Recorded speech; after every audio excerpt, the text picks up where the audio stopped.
with the camera, but I want to turn to the side or not. But just to be sure, got rid of the video. Because again, we got weirdos on our accounts. We got some really strange people on our accounts. So that's the reason why it had to be deleted. And it's a sensitive document anyway. But anyway, video's deleted, it's gone. Let's just talk about this real quick. Gotta say it all over again. All right, first things first, my name is Kenneth Bird. My company is Black Series Edition, LLC. Can't say much about Crystal Ridge Technology Screens because it's getting a new facelift. Other projects that we're working on with that. Anyway, let's get back to this real quick. Okay, so basically this is a Dell 9010. A Dell 9010 PC with an i5 processor, 4 gigs of RAM, and surprisingly 2 terabytes of hard drive space. It didn't come with a graphic card. So basically it was using shared combined memory from the RAM, onboard video. That's what it's using. And we had to use a dedicated video card, which is a GTX 1050 at 4 gigs of RAM for that, dedicated by itself. Power supply is around 250 watts, has an optical drive, which we're removing because we don't need it. And the power supply is going to be upgraded to 500 because that's all we're going to need. We don't need any more than that. This power supply has no Molex adapters, clearly just SATA adapters only. That's pretty much it. And we're just going to swap out our RAM here, which it has 4 DIMMs in it, which is good because it's allows us to upgrade to 64. Right now we're putting in 16. I have an i7 processor, a 3770 coming through. This is going to replace the i5 that's in here. We're going to remove the heatsink system, get all this out of the way, get the fan out of the way, put in a liquid cooling system with dual radiator system setup, with two fans, dual, for the radiator system setup. Whole new case, we ordered a whole new case, and it's going to be a Pac-Man theme design. I ordered the keyboard, and the keyboard was not freaking cheap. That keyboard was $115 for a Pac-Man keyboard. I had to go someplace to get that customized. Etsy. Hello. Went over there. Someone had one over there. I bought theirs. Also 2 gaming headsets. I think we're going to do the headsets ourselves. We'll do our own headsets. I bought some UV paint so I can basically color the inside. So the whole thing is going to be done all around Pac-Man. And I had to buy this huge Pac-Man light because I couldn't find a Pac-Man statue to fit into the PC. PC has this kind of corridor that you can look inside. It's like one of those infinity mirrors. And we have a huge Pac-Man head that's going to go in there. It lights up with the UV. We're going to take our power pellets and connect it from the mouth, coming out from the mouth, back into the PC, wrapping around here. And we're going to have the ghost here. Or should the ghost be in the front? I don't know, we had the ghost behind the back of it, the ghost in the back.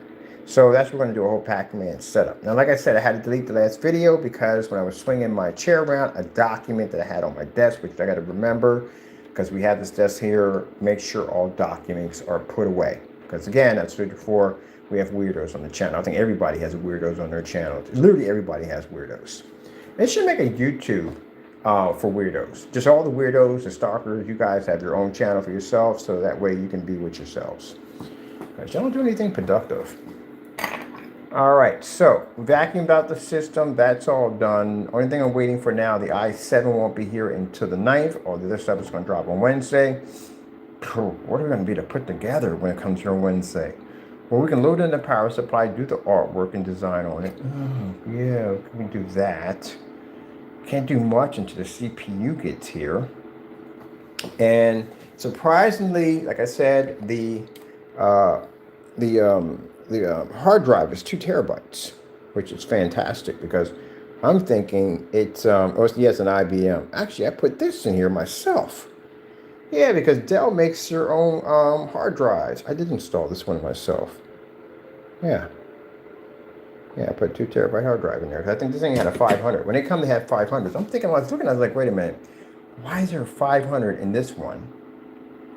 There's 500 gigs in that one. This one has 2 terabytes because I installed that one in there. That's why I did that one myself. Interesting. Oh, yeah, because this one crashed, the blue screen. Yeah, to replace. But I'm still going to upgrade to Windows 11 because this has a Windows 10 in it. So I have to upgrade that. Done from the door. Okay, that's no problem. It's easy and cheesy. And this is just my retro system. That's it. So the retro system is going to have an i7, 3770 card. This is going to be a quad, 4 quad or whatever you call it. Anyway, but this is going to have an i7 replacing the i5.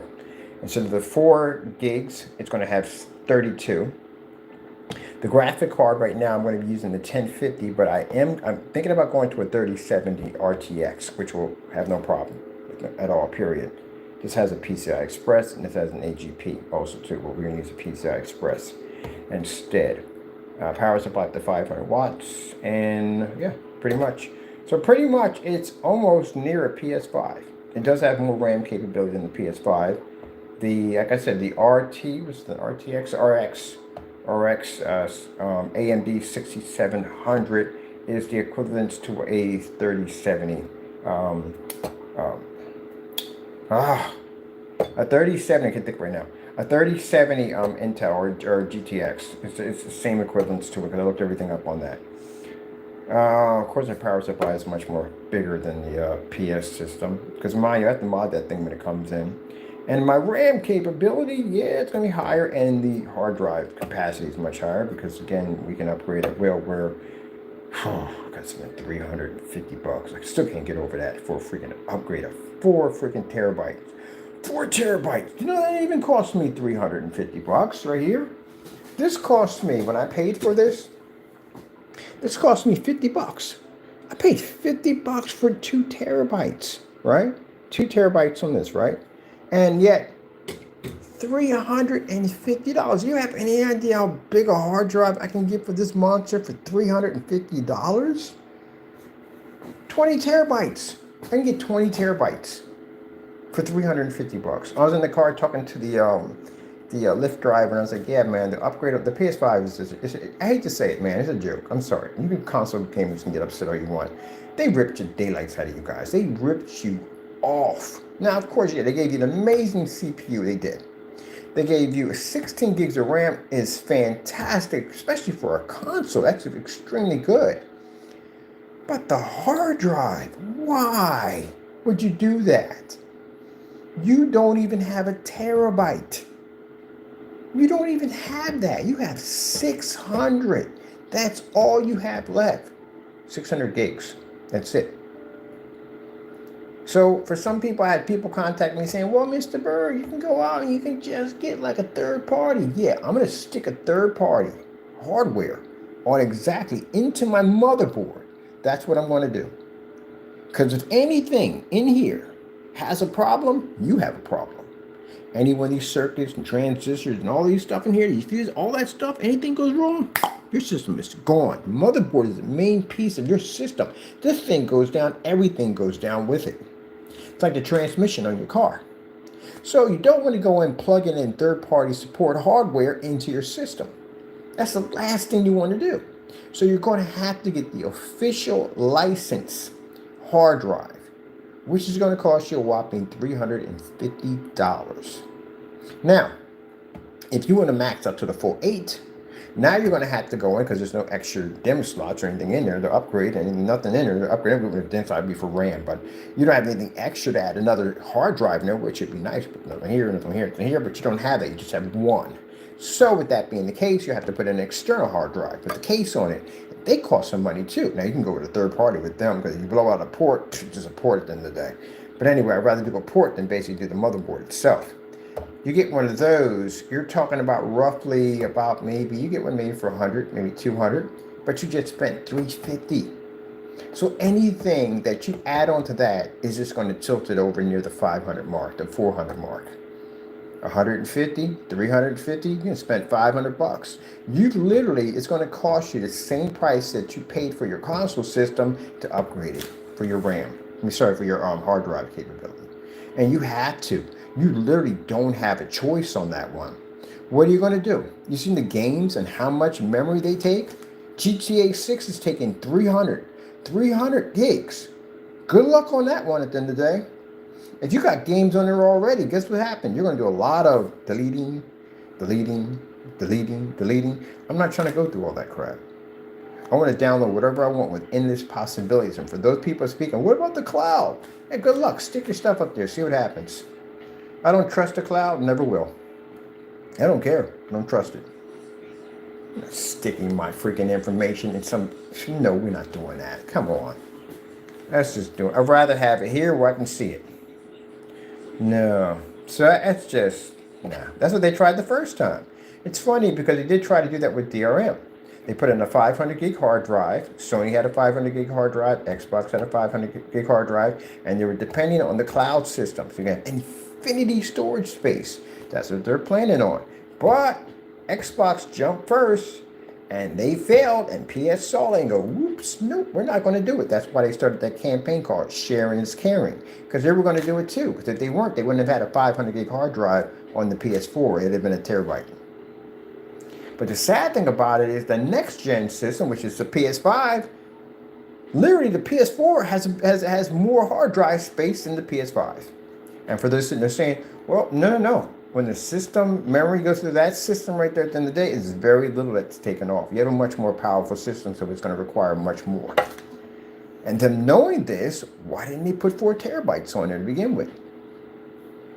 If they gave you the ability to upgrade to 4, why didn't they just put 4 on it to begin with and save you some money?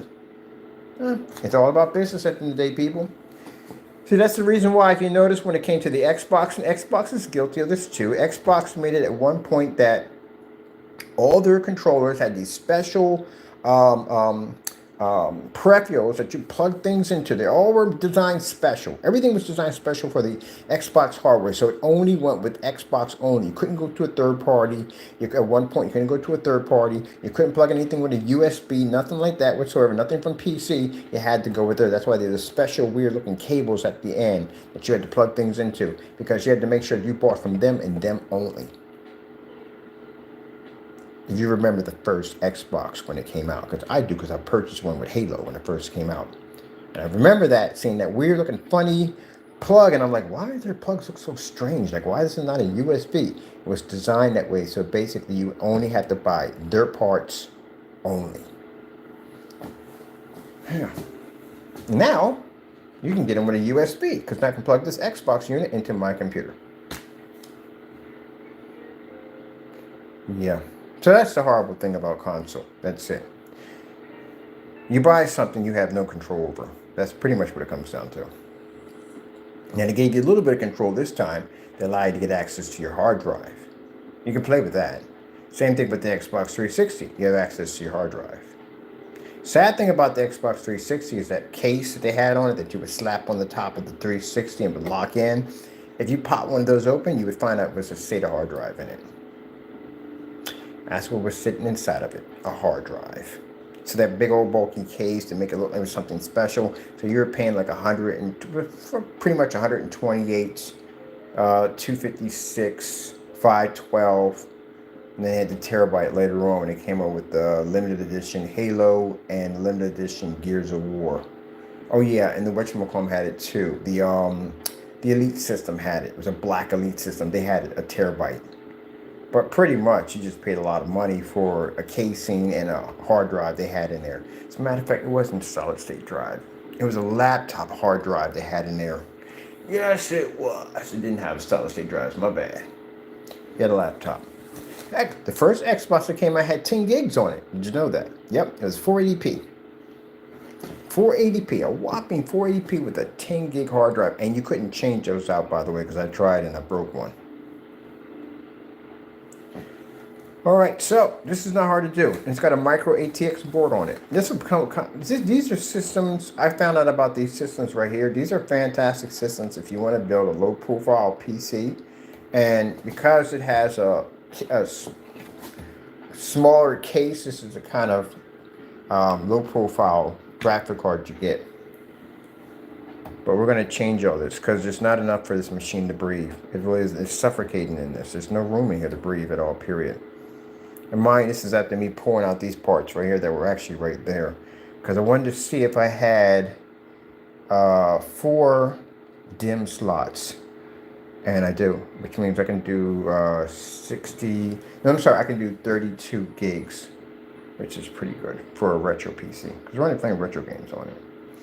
Can I run, once I put the 3070 in this, can I run Warhammer? Yeah, I can run Warhammer off this baby. Oh yeah, it's got a nice, it put an i7 in it. Yep, I can run Warhammer off this, but no problem. But I'm designing this strictly for my arcade games. Once this one's finished and completed, we'll move on to the PS5. PS5 is much It's not a lot of work. It really isn't. It's just expensive to do because it's a console. It's going to cost me a lot of money to do. So altogether, roughly 350 bucks plus another because I want a good hard drive. I don't want I want a hard drive in a case. That's a dinky one. I want a really good one. So I'm paying roughly going to spend probably about $300 for the other hard drives. They're around 650 bucks. It's going to cost me to upgrade the hard drive on the PS5, which is going to be more than what I paid for the PS5, which I'm paying $500 for mine. Definitely taking off that. We're getting rid of the case. Case got to go. I picked out the case I wanted. I like that case. It's got a kind of nice little design to it. And I'm definitely going to put liquid cooling system on it. Definitely doing that with the PS5. And that's pretty much. And I got to modify some kind of case to put the boot drive and the boot power supply in because it's a weird looking boot. I got to build a case about the same size of a power supply so I can lodge the boot in there, put a fan system at the top, fan system bottom, intake and outtake, so air is constantly pushing through it, and slide that into the slot where the power supply would be at. And then after that, I have to order an extra long ribbon because it has a ribbon, a 4-pin, I think it's a 4-pin or 5-pin ribbon that connects to the motherboard to the power supply. So we need to do that. That's pretty much it with that. And the next one, which is going to be my Warhammer PC. Yeah, that's the one that's going to have the big boy toys in it. So I got to make a choice whether we get. When is the 5090s coming out? I gotta look that up. Are they out? The 5090s. Because I would like to have a 5090 on it. Oh man, that would tick me off. If I just go out there and spend the money for a 40 and the freaking 50s came out. Ugh, we just paid for this. So let me see what this thing will cost me. They gotta have one up there. Let me see. I'm gonna go over here. See if they have the same. RTX with the 4060. I want the 40. I read the 40. I got the Super. I like the Super is better. Let's see. Now all this is being designed. Why are we building that machine? Oh, it's for the new technology, our screen paint. You know, I sat there and told you that. You know, I put a ton of money into stuff just basically to design stuff around screen paint because I want to be able to show what this stuff can do. This screen paint's gonna be amazing. I'm not even the graphics and stuff I saw when I was doing the gaming that day. That's nothing to what that thing's gonna look like when we hook it up. And I'll put this monitor right next to you. You see the massive difference between what it's gonna look like on our screen paint. This is a 1080p monitor. We're gonna use a 720p setup to show you how insane it's gonna look with that screen paint. What it's gonna do to your gaming console system setups and for your PC setups. No, I know I got some people saying, but you don't like, I like consoles at the end of the day. I just would have been a lot more happier with the PlayStation if they would have just went in and put it in a much bigger case, which it needs. It needs to be in a bigger case. And especially if you got the CPU and GPU on the same chip. Are you kidding me? How crazy that is? And you're going to put that little fan on top of it? That's not a fan. That's why the same fan I have in my case to actually take out air, that's not a good enough fan. It could have put liquid cooling. Liquid cooling would have cost them 58 bucks. That's it. And it's not something that requires maintenance. Like if you're doing like the real high-end liquid cooling where you have the multiple daisy chain where it's popping from your hard drive and you're going to RAM and you're going to CPU and your GPU, all that crazy stuff. You got liquid flowing through and you got that little they call these little, I call them little fans inside that basically keeps an equal flow, and you have to put this chemical in so it doesn't build up a corrosion. That's a lot of maintenance and work. I can understand that. But these systems don't require any maintenance at all, period. So they could have easily installed that in. No, they don't do it. And then there's the hard drive issue. Why? Why would you do that? Why would you literally sit there and give someone, you know, the system's going to take away all of this, and you're going to be left with 600. And 600 isn't jack. When you're talking about the games, you're taking so much. Everybody's going to get GTA. You know you're going to get it. So you're talking about 300, and then don't forget all the DLCs and all the downloads and everything that comes with that game. It takes a lot. Yeah. So that's the price for the 47. That's not bad at all. That's actually fantastic. graphic cards are huge. It's a cereal box. It's literally a cereal box. All right, so that's not a bad price. So let's see what it would cost for the 5090. 5090. 5090.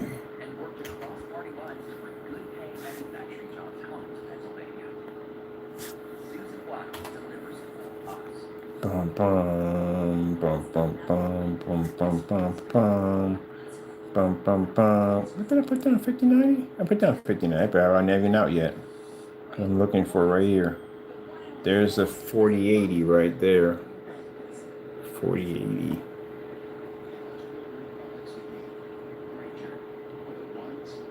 So how long is it going to take for the 5090s to come out? Because I want one. I have to have one that's worthy for the Warhammer. Warhammer's going to have an i9 processor in it. One of the top ones I'm buying. It's going to spend a lot for this Warhammer setup. But yeah, it's going to have an i9 processor. We're going to start off with 20 terabytes. That's the start off point. It's going to be way beyond that. Oh yeah. Do we need all that? No, we don't need all that. But we're just going to go. We're going to go buck wild in there. Yep. It's a Warhammer. Come on, what do you expect? It's a Warhammer. What do we got here on this one? 4070. Okay, let's go outside the loop. See if what they got out here. What's this thing gonna run for? When are we gonna have it? When is it gonna launch? 4090 RTX. Whoa! Yeah! Look at that. Did I put down 50? This is 5090? Is that the fit? That's not a 50 for that much, is it? Oh, that's insane. Hold on for a minute.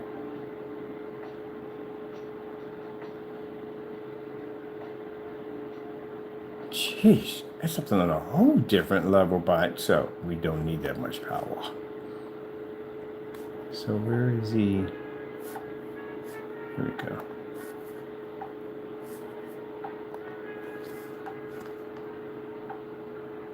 The 5090. 4 times faster. Most maybe 4 times faster enough. Yeah, we gotta get the 5090s.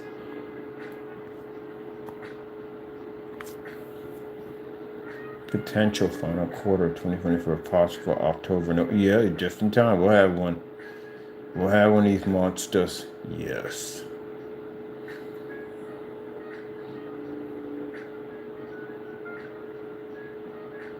Like I said, if you're happy with your console system, hey, all for you. It's just what people, PC gamers pretty much come at people at the end of the day who talk a lot of trash. For console gamers that constantly want to rant, and yeah, it's like the equivalence, and don't get mad over this, but it's just true. It is what it is. When you bark at a PC gamer, it's kind of like watching a Chihuahua on a leash versus a Tyrannosaurus Rex. That's us. The dark machines are insane. Like, literally insane. If you ever got a chance, if you're a console gamer and you got a chance to play on a top-notch PC, you're not going back to console. Ever. You're not going back. Not ever. Nope. I guarantee they change your whole life just like that. The only thing that really kept the console games at top-notch is your exclusives.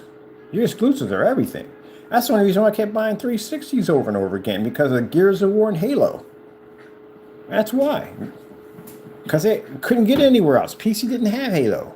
They didn't have Gears of War. They didn't have certain games that I like to play that only console would have. That's what kept me coming back. That's why I never bought a PS system, because I was on the Xbox all the time, because I like Gears of War, big fan of Gears of War, and big fan of Halo.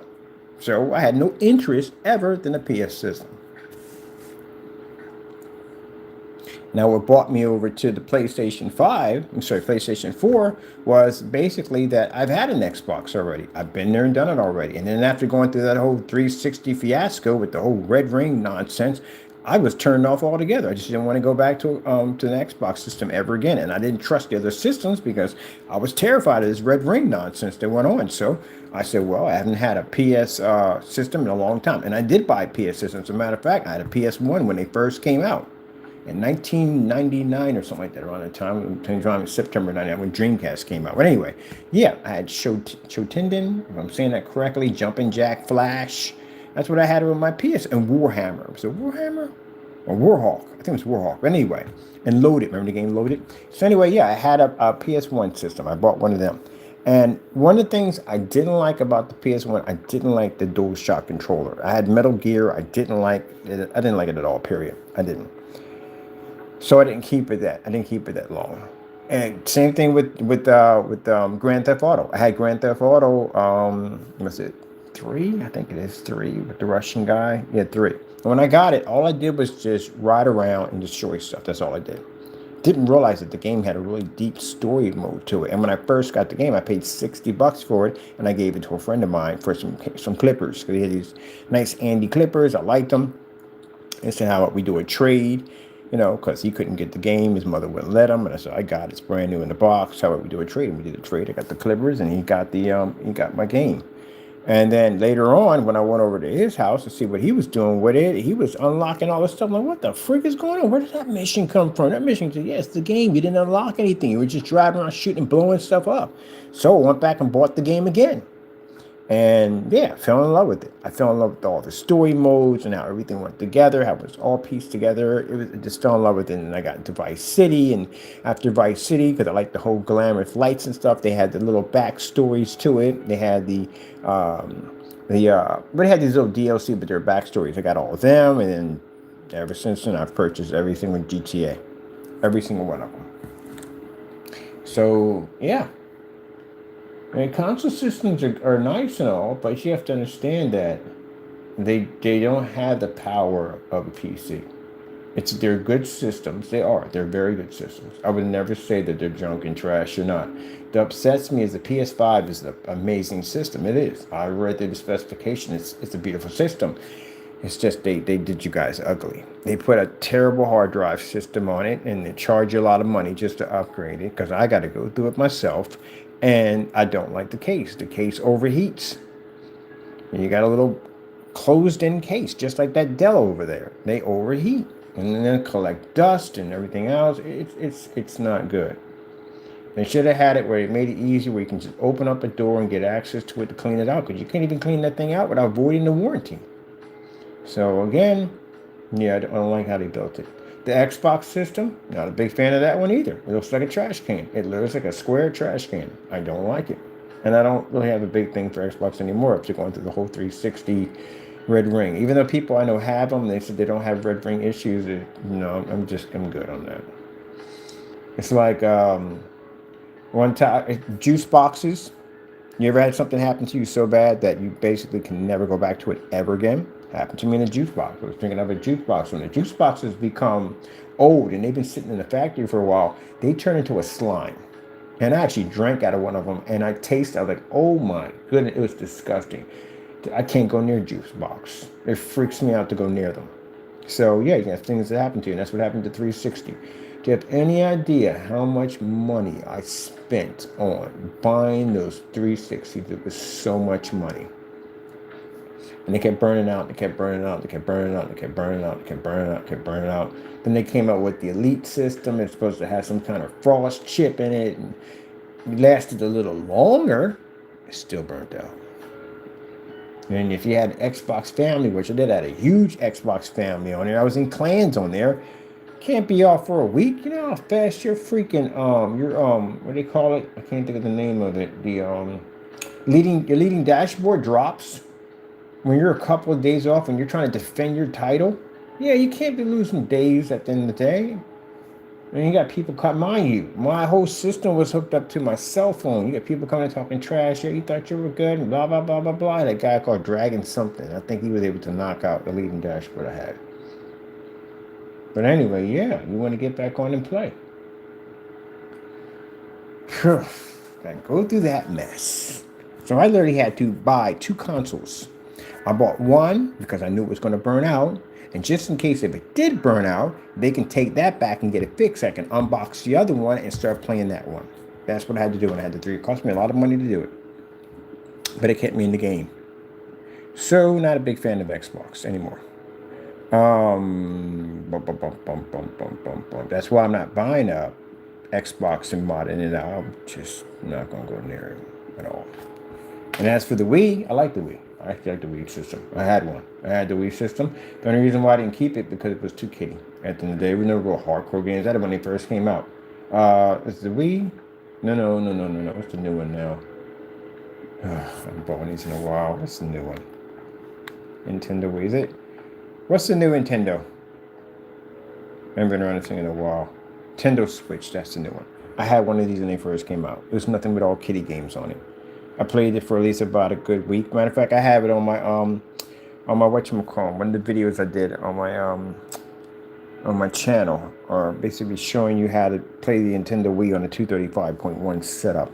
But anyway, yeah, I had it for a while, and I was like, I can't do this. No violent games on this. Like, I need some games that can blow things and destroy this.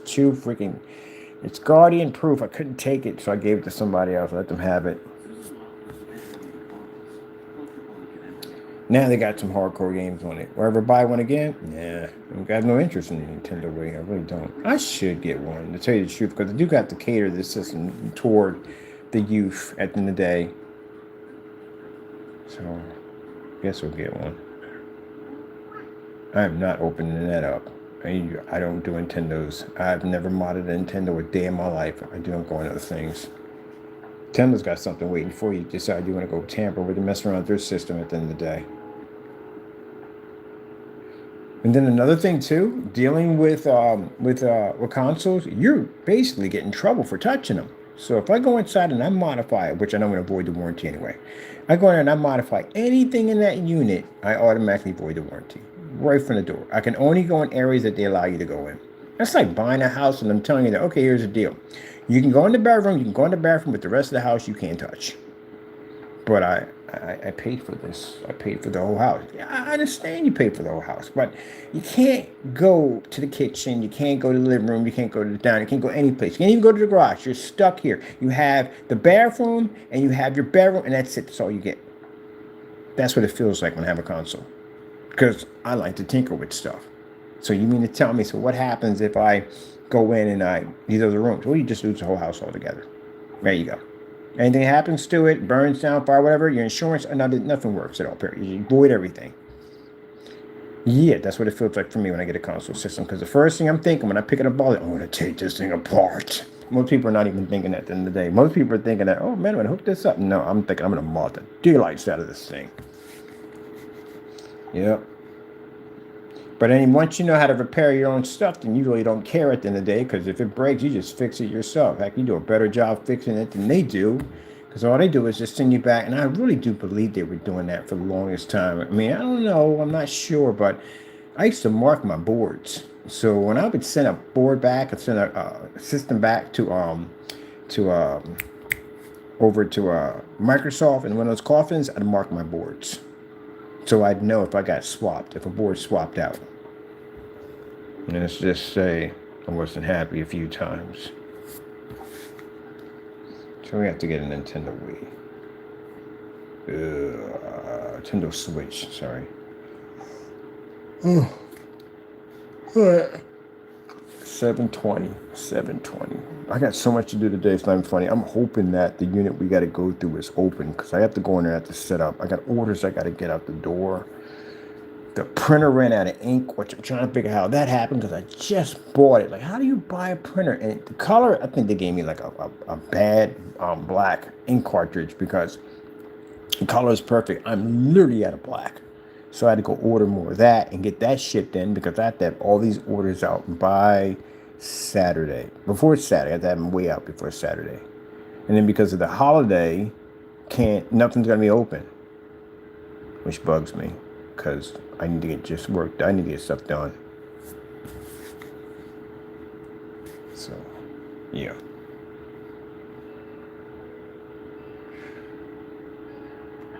Pretty easy application. This is watching right here. Basically replacing the screws. It's pretty much taking one of these apart. Supposed to put a small little dot. I've seen people put all this freaking thermal paste all over the CPU. You know what happens when you press on that thing? It squeezes out like jelly out of a sandwich all into your freaking motherboard. Yes, it does. You got to put a little dot. It doesn't seem like it's a lot. Trust me, it's a lot. It's more than what you need. So I had to go in here and find out if this motherboard over here was upgradable. What's the highest CPU I can stick on it? So the highest CPU is an i7 3770 I can put on there. This goes to my old Steam account. My Steam account should be on there. I got another Steam account on this one too. Here we go. I got 2 Steam accounts. Could have converted this one over to there. I was like, ugh. I'm probably going to take this one, and I got all my games on this one over here. So I'm going to take this one, the games that I want, rebuy them again. Actually, I did rebuy all the games that are on here. I put them over there, and I'm selling this account to my friend because he wants it. So tell me he can have it. Got a bunch of good games on here. Just going to put it on his gaming PC. So, let me see. Warhammer.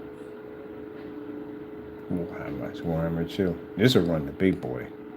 I want that 5090. You know what the 5090 would look like on this thing with that freaking screen paint? Ah, good gracious. Good gracious. That's why I said, man, I got people up there, sitting up there with gray screens. How are you disgracing this game on, man, it's disgraceful. On a gray screen? You're going to disgrace this game on a gray screen? GTA is going to disgrace it on a gray screen. Don't do that nonsense at the end of the day. Requirements. Windows 10 or 11, so I'm good either way with that.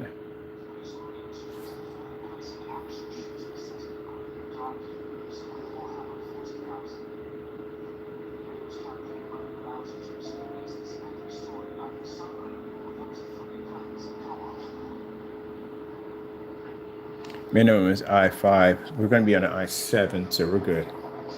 We can definitely, I think we can run Warhammer off of that with no problem. Let me see. So basically, a GeForce RX 3070. And that's what we're going to put on there. We might, if we put a 3070 on that, we could run Warhammer with no problem on it.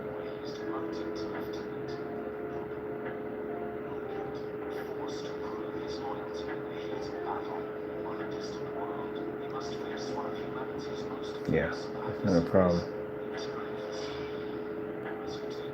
Storage space is 75. Think about that. It's 75 for the storage space. So your system has, let's see. I'm curious, what does the Xbox system have? I'm not buying one, but I'm just curious. You see that? You see that, people? Look at that contrast. Look at that. How are you going to play that on a gray screen? Oh, I can't wait to show you the comparison. I cannot wait to show you with a gray screen paint. I'm going to tell you something. We're going to do a deluxe gray screen paint. We're going to make our own for our own setup here. I challenge any gray screen paint maker to put it against your product. It's going to have network gray in it, by the way. So I'm going to put the network gray 773, some of that PPG silver into it. We'll do a half and half, so we can have it basically make this interesting. And we'll put in some silver mica, and that's pretty much all we need. And I think I'm probably going to do 3 scoops of black. That's perfect. That's all we need. We're going to put that against this. Now, I guarantee you, not only is our new gray mix, we're not selling it. You can make it if you want. You can post it, whatchamacallit, out and make it yourself. But anyway, not only is our new gray screen paint is going to get destroyed by an Apex gamer, but no person making gray screen paint is ever going to put it against their product. Ever. At all. Because if you do that, it's self-destructive. You know what I mean? If your stuff matches a free product that we're just posting for free, that means your product doesn't exist anymore. Because why would I buy your product if Mr. Bird just showed you how to make gray screen paint? And if you ever want to go back and you want to basically check my credentials on basically gray screen paints, yeah, I'm much more advanced than they are. Much more advanced. Check under Digital One Crystal Screen Paint. You'll see exactly how big my company was when we're developing gray screen paints. And what we sold ours for, for far more than what, 60 bucks? No, heck no. Our product was worth more than that. So if they're getting 60 bucks for their gray paint now, and we did it 10 years ago, and we were making $300-400 because we had a contract overseas, yeah, that tells you going to know what level we were standing on compared to what they're standing on now. So we're going to make that. It's actually an advanced version of a Digital One. And I'll put that against their own product to show you that if we make an advanced version of the Digital One, it still can't take out our new Apex Gamer. And why the gray screen is a no-no, a huge no-no for gaming on your contrast projectors. Got people going like, but my projector has amazing contrast. Well, if that was the case, every time I do a field trip, I would see that P2 projector 2,000,000-to-1 in a fully lit environment, just like we do our demonstrations on NEC $60 projector, 150-inch screen, fully lit environment. But we don't see that. We see that same projector in a dark environment, which says at the end of the day, your projector can't read contrast even with 2,000,000-to-1 sitting on top of it. There you go. So you're not picking it up. But we just put a challenge up too. 180-inch or 150-inch screen outside contrast level display. And your projector has to be around 4,000-to-1 contrast. Good luck. But anyway, yeah, that's what you want to pick up. I'm going to pick up all of this. You have no idea how amazing this thing's going to look. Look at that. See that? You turn the lights on. You see how dark that area is, this level is? You turn the lights on. All this is going to wash out. Oh, this is going to be fantastic. I can't wait to do this. We're going to do this demonstration on site. So on site, you're going to see us use a $100 projector. I can use the Christie LW400. That projector is 4,000 lumens. And even at 4,000 lumens, a gray screen won't register. So we'll do that in a full commercial environment. Take the Apex Gamer and paint it down to an 80-inch portable screen. Take it in there. Take a 4,000 lumen Christie projector, hit it, and I guarantee you that that gray screen won't even show up. Gone, just like that. But at Apex Gamer, it's going to look beyond this right here. And that'll tell you at the end of the day that I don't care what console system you have. I don't care how big your PC is at the end of the day. I don't care how advanced your projector is. None of that will work without our technology.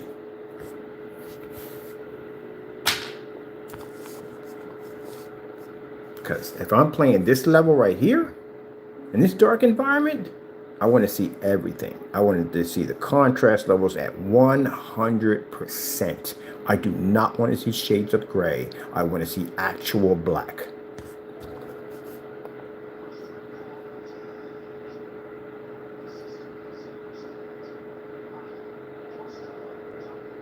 You know, people sitting up in the dark with these console systems and PCs talking about, look, I got contrast. You don't have contrast. You don't even have color. Look at that. Oh my goodness, I can't wait to show this off on the Apex Gamer. I can't wait to show this off. Man, I can't wait to show this off. Sitting there crying in front of you. It comes with a box of Kleenexes, so that way you can cry to tears of joy when you're watching that technology blow up on your system. Like, oh my God. Oh. Oh, you're gonna be doing that Chris Brown cry, that ugly cry, you know, people can hear you like in the next apartment over. Oh my God. I've never been so happy in my entire life. Yeah. You're not a true gamer, you're gonna be on a gray screen. Look at that. That's gonna make that new screen paint we got coming, that's gonna make that look absolutely insane. Oh my goodness, I can't wait. I can't wait. I can see it right now. I can literally see how amazing it's going to look on that technology. Woo! Man.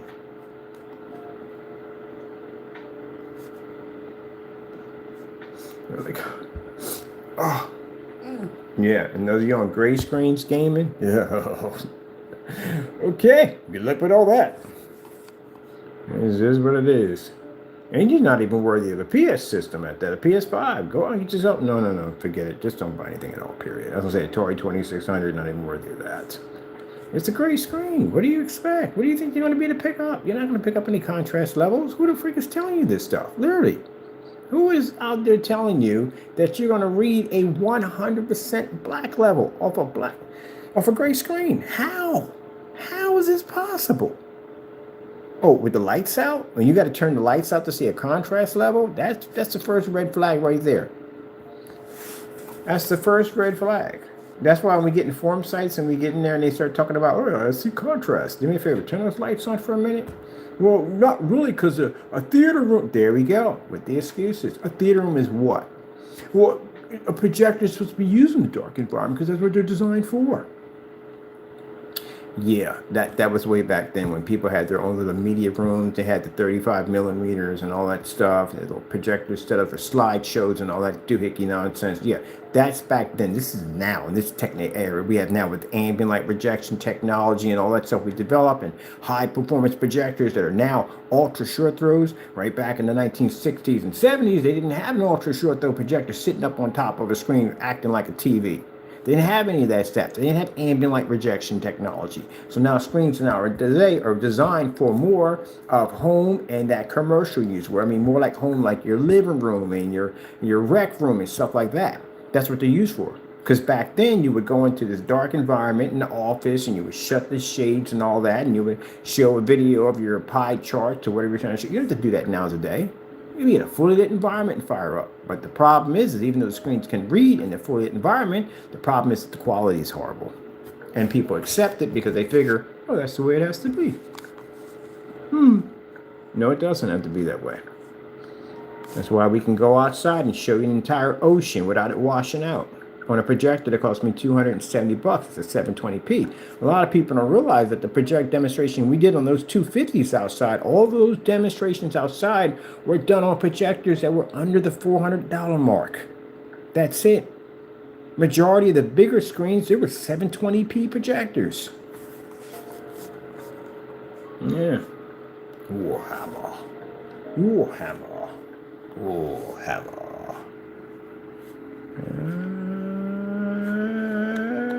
Like the Star Wars.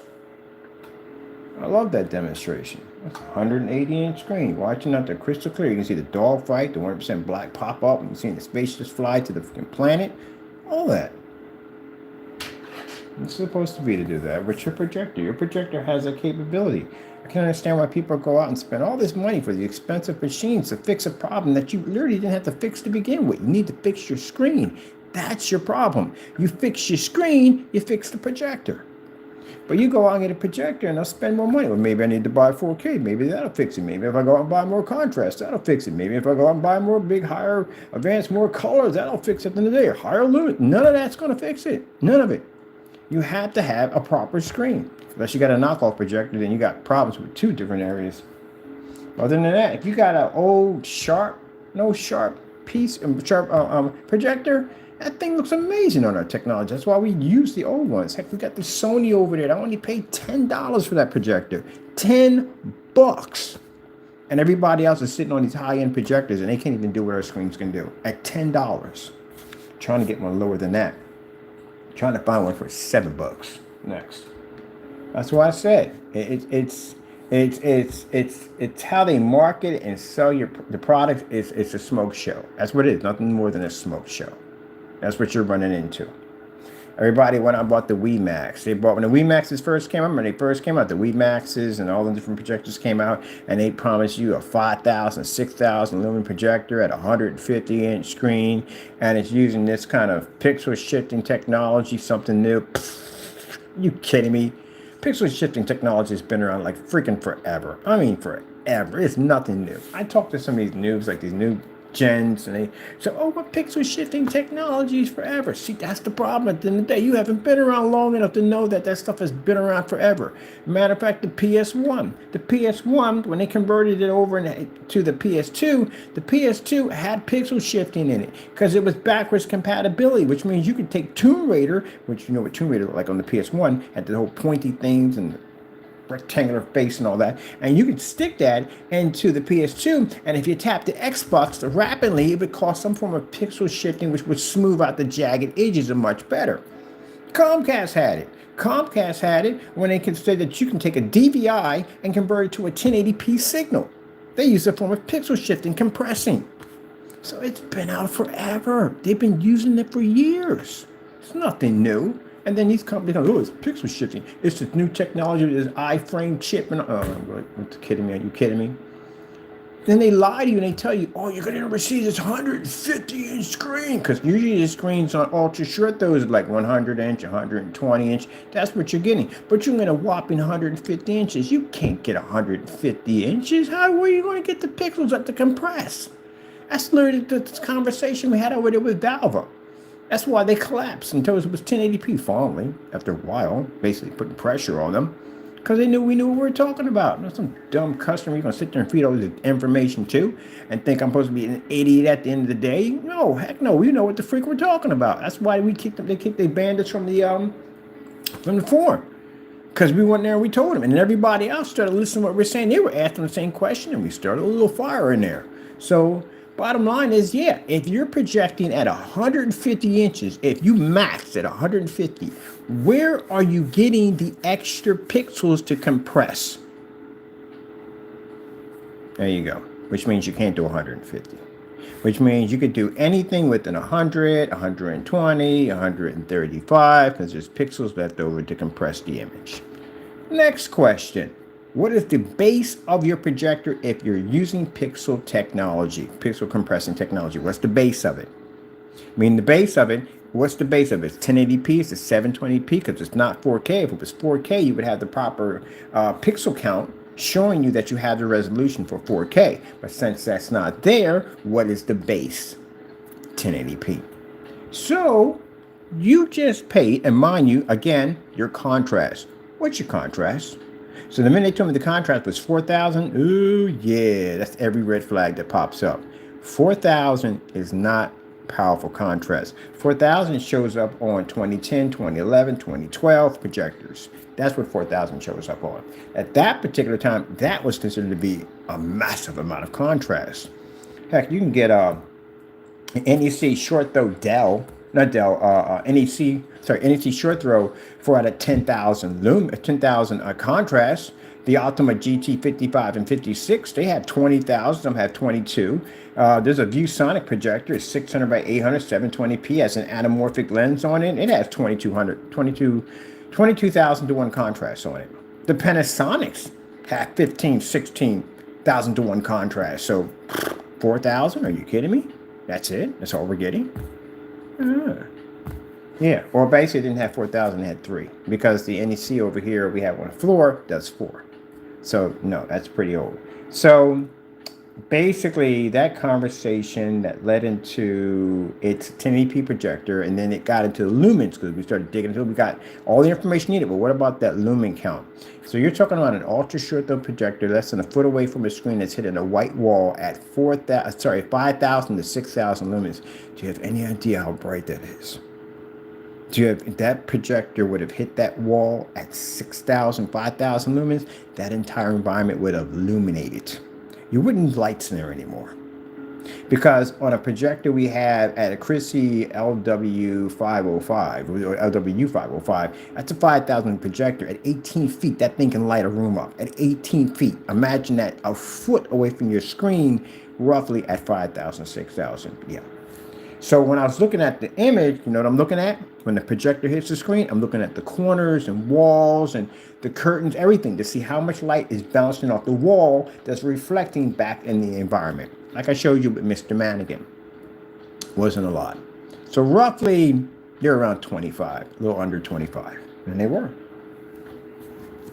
But see, to the new consumer, and that's what they want, those are the people who don't know much, haven't done much research in the day, and those are the ones they like because those are the ones they can bend, twist, and manipulate and to believe in anything.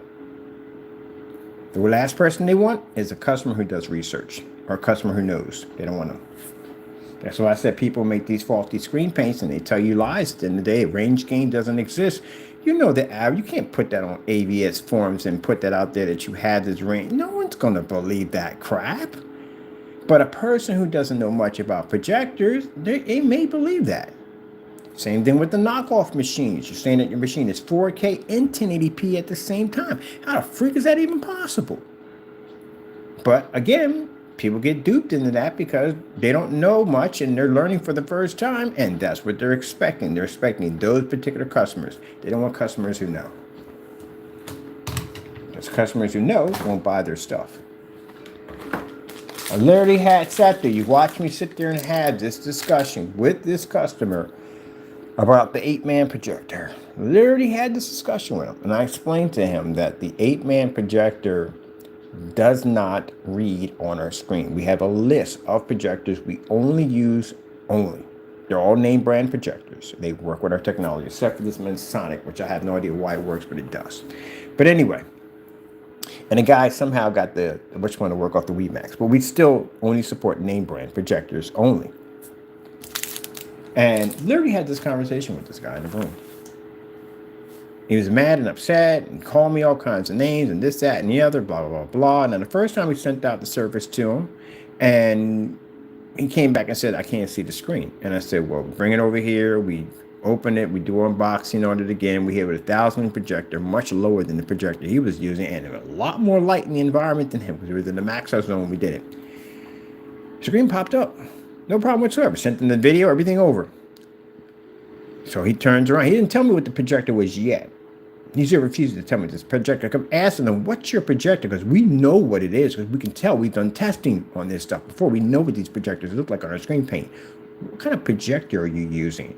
He tells me it's a Sony. That's not a Sony, because we're using a Sony. We're using the Sony CS4. That's 1,000 projectors, 600 by 800. What are you using? Tell me what the projector is. Hangs the phone up. He doesn't want to tell me.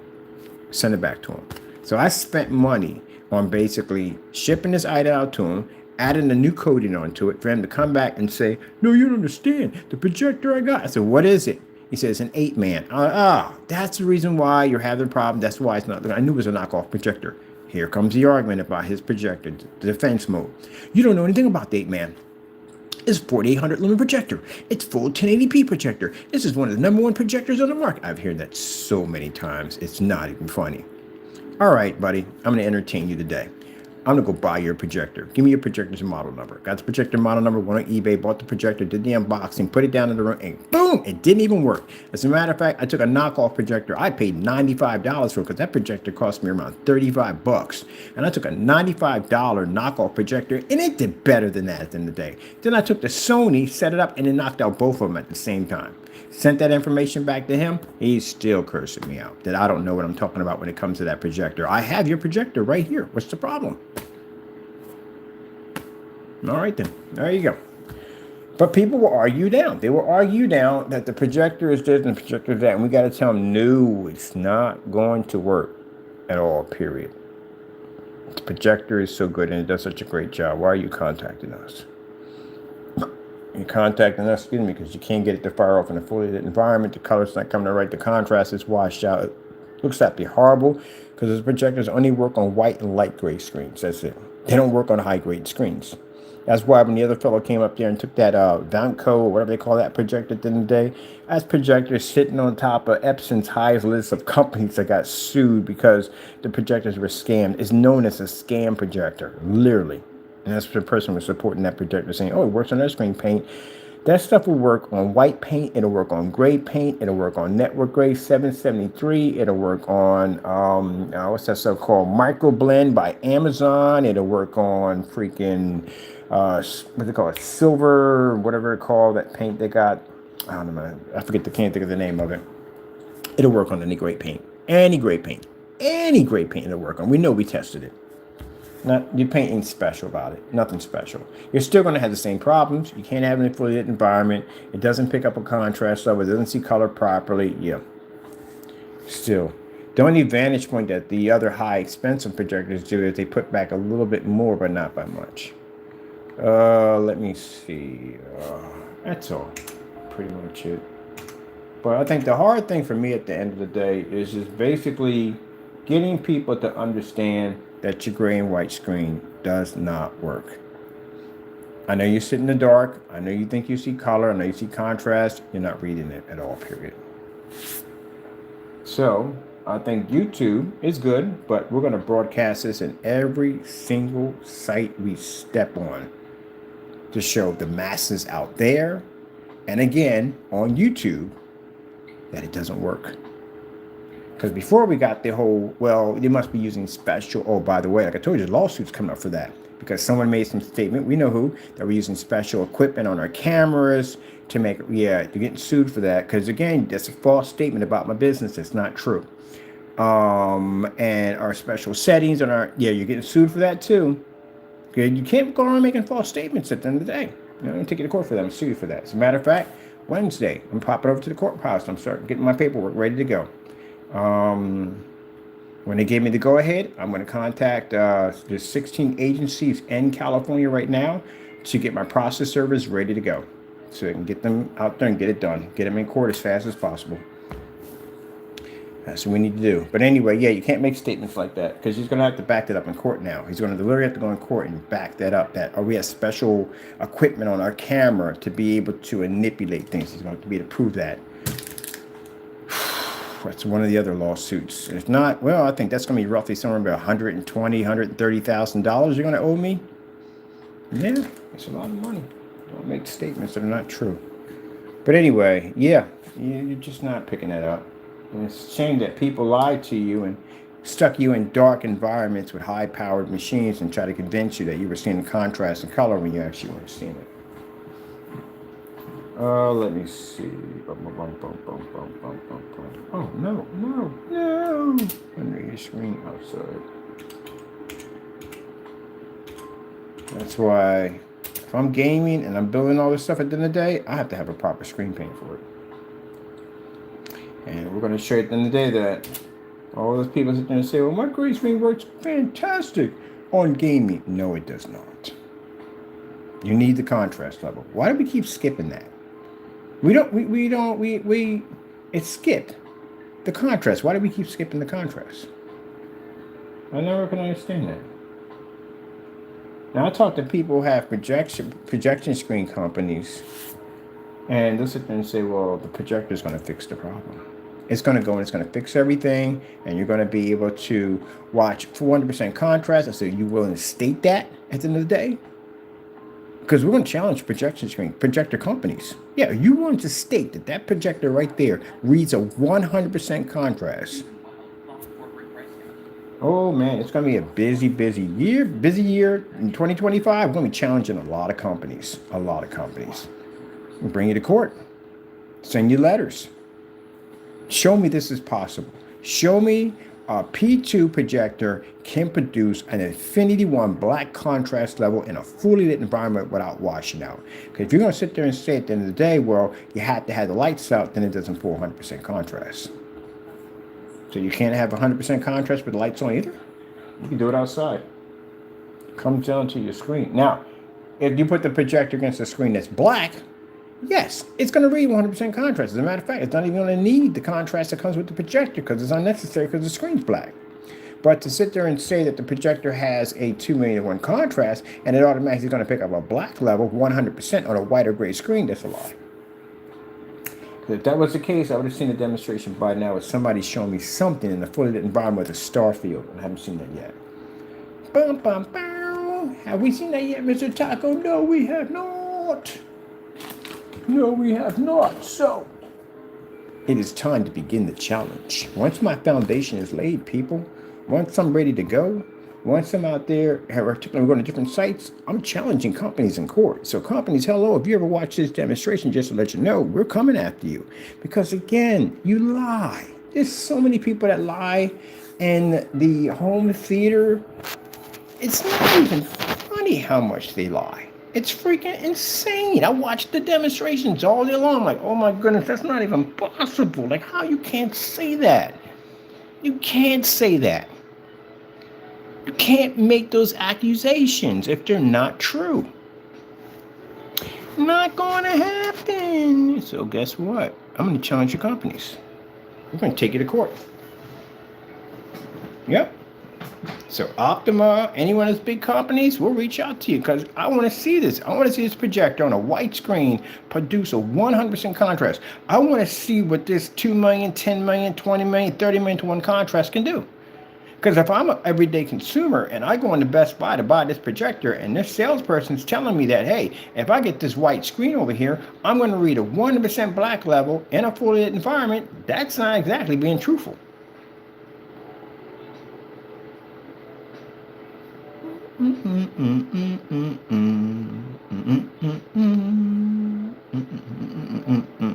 Haven't seen it yet. Yep. People say, but the movie theater screens are white. Yeah, they are white, and I hate it. You know why? Because I can't go watch a movie because I see all the failures in that screen. I don't see black in that screen. I'm literally looking at 100% black screens all day long. So I go and look at that screen, everything's gray. All the black levels are gray. The colors are washed out. So the only thing that I can watch when I go to a movie has to be one of those 4D setups because, you know, they got the whole thunder and explosion and stuff on it because that keeps me occupied from the screen. It ruins me. It's like if you have a person goes to restaurant school, their tongue is different. Their tongue is basically designed to be able to pick out flavor. They taste everything. So a hamburger they could have been eating at a stand for years before they became a chef was fantastic. They can't even touch it now. They're used to having something much finer, much better. Driving a high performance car one time, it ruins you for basically driving any other car. Like, I can't go back to that. I'm driving that. Yeah. Because you got a chance to experience something much better. That's what goes on for me when I walk into a movie theater. I'm used to seeing black screens. I'm used to seeing a 100% black level pop up. When I watch Darth Vader, his uniform it's all black. It's not gray. I can literally see the gray level. So I sit in the movie like, oh my goodness, this is just going to be awful. It's not pleasurable for me to go watch a movie. It isn't. I'd rather just go and watch it myself. So that's the same thing I see when I watch demonstrations and people literally think they're seeing these amazing colors and stuff and they're just not reading anything at all. Let me see. You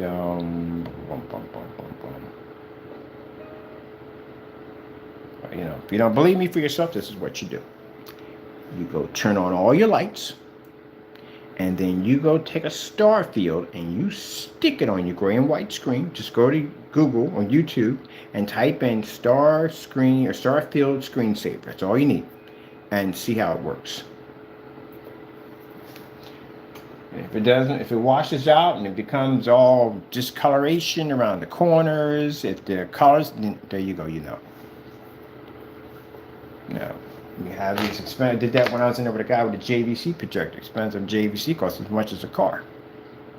And you turn the lights on and the screen washed out on him, on all that power. And by the time you buy the screen, you won't even need the contrast anymore. So just imagine if all screens were black. How would projector companies build their projectors? Would they add contrast to it? No. What's the point of adding contrast if the screen's black already? So you wouldn't even have it on there at all, period. Yep. All right, let me see. That's why, even worse, the outdoor projection screen is the biggest nightmare of them all because, again, you have a white screen out there. And I see people, we went to the festival, they had white projection screens out there. Oh my goodness. I lost my appetite out there. Yeah, colors, everything washed out, horrible looking images. And you know, people are looking like, wow, look at the image, looks amazing. They don't know. They don't know. Now we slide one of our black screens in there, and a whole different change of effect. It looks the same way it looks on your cell phone, looks on that screen.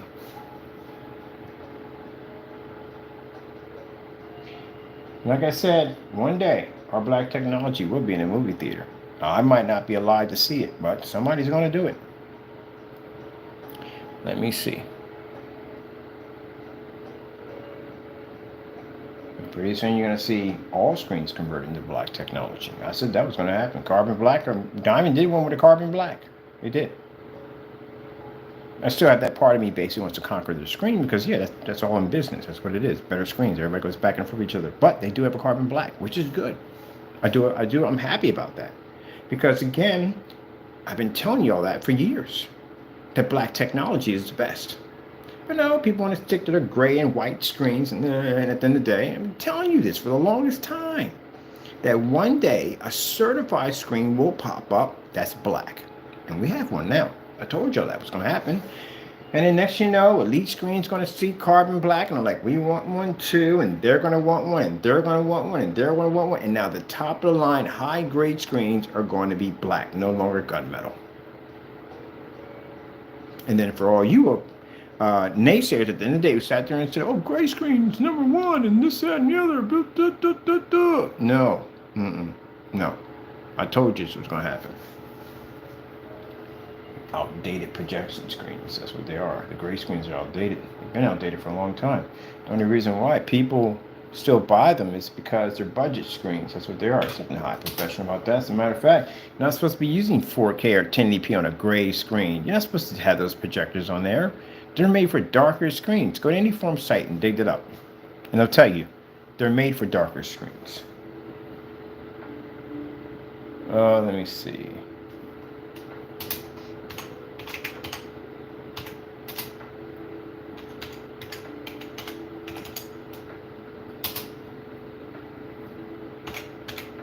That's all. Simple and easy. They're made for darker screens.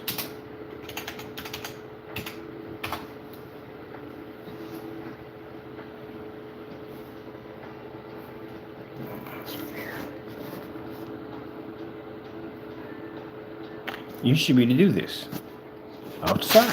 See that Star Wars right there? That's an 8. You should be able to do that outside with no problem. You should be able to do that inside with no problem. Inside would be much more easier because you got walls out there protecting your screen. There's no walls out there.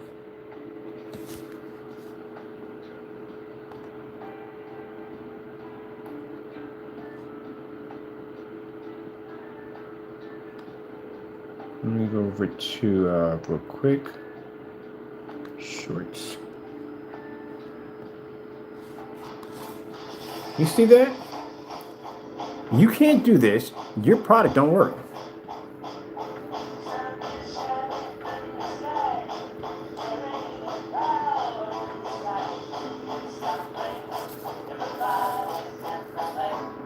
One of the things I can't express enough, and I said this so many times on camera, that I see so many people doing dark contrast levels in dark environments, that's trickery at the end of the day. Because the black levels will try to push better in the dark environment. Anytime you're displaying a screen, projection screen, anything in home theater, when you show up a contrast level, you are supposed to be in a fully lit environment when you do this. Because again, this shows the customer what contrast level are they picking up. Are they picking up a shade of gray, or are they just picking up are they picking up black? But these are supposed to be done in fully lit environments. So when people do them in the dark, you just already told me from the door your screen failed. And you especially should be able to do this outside. I can do this while sunlight pushes it through the screen. AdTech did it. Same demonstration.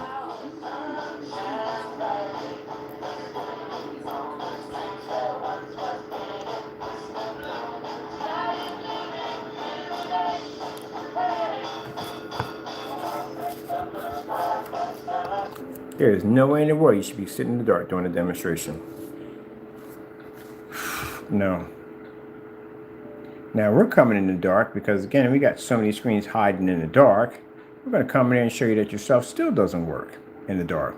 Dark won't save you. If you're depending on the dark for your screen to actually work and function correctly, no, you can't. You're not going to be in there much longer. It's like turning on the lights and watching the roaches run. Because when the Apex comes out, the Apex, again, like I said, it's a beast of a screen. In the dark, man, that thing is insane. Because we know a lot of gamers game in the dark. So we're going to be doing a splatter screen. It's going to have our high-tech gray screen paint product on it. And we're going to have it against the Apex. Now, like I said, anybody who feels at the end of the day that the demonstration's faulty, you feel free to make that free ingredients. The ingredients is pretty easy to make too. So let's just run down real quick to show you what we're going to make. We're going to put this against the Apex Gamer. Let me see. So I do want to do network grade 773 because I do like that one. So we'll do some network grade 773. Let's see, we're going to make a quart of this. So we'll get 32 ounces of it anyway. But we're definitely going to need for a silver, the PPG. If we're going to pick that up right there. I want it in silver. I'm going to do something called half and half. Now, what most people do is they go in and they put in, oh, they got something called silver feather. What is that? Ooh, I like it. I like it a lot.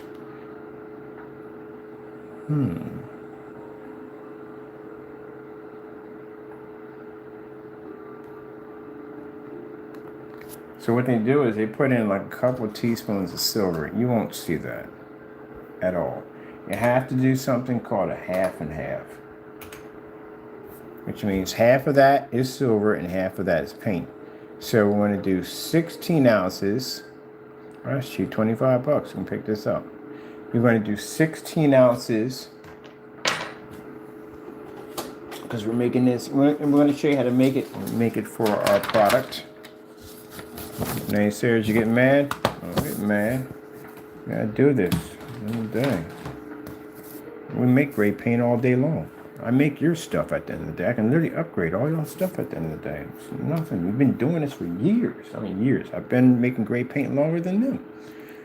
But anyway, they get mad anytime we mention how to make it for free. We know how y'all stuff is made. We had it over here. We literally made it. I literally have a YouTube video. I showed you literally how to make it. As a matter of fact, he showed us how to make it. We saw the video. It's black and white paint. It's all black and white paint. Every bit of it's all black. It's nothing special about it. Not all, period. Which he's going to have to back up in court. That is product he claimed to be something super special. That he lied to the consumers and told them that his product was something that more than it wasn't. And he's going to have to back that up. He's going to have to go against Network Grade 773 in the courtroom. Because that's what we're charging him with. Well, he committed crimes against customers. Charged him for it. He's going to refund all that money. You know that, right? If he loses one of those cases for fraud against his company, he's going to have to refund all that money. I don't care how old it goes back. They will dig into records. They're going to go through PayPal, and they're going to dig all the way back to see exactly how much of this stuff he sold. He's going to refund all that. If any of his product comes up matching any house paint in that courtroom, he's going to have a problem. So let's do this basic mix. So basically, you can use Bear 1050. Bear 1050. And you do a half and half. Don't put teaspoons in. So you do 16 ounces of Bear 1015 and 16 ounces of PPG. You want the Metallica silver. That's what you want. Now, the reason why we do it in quarts first, because it makes it easier to make it in gallons. Because all you're doing is just 4 times whatever you put in to make it out of a quart. That's the fastest and easiest way how to make gallons of it. If you start off with a gallon, it makes it confusing. You start off with quarts first and you break it down from there. So 16 ounces of your PPG silver. And this is called the half and half because when you put in a couple of teaspoons of silver, you're not going to see that at all. Your base has to be, you're doing your start. This is your base of the product. This is your foundation. All right. Now you got to put your toner in. So you got your silver and you got your base, which is the 1050. It's called silver to kick either way.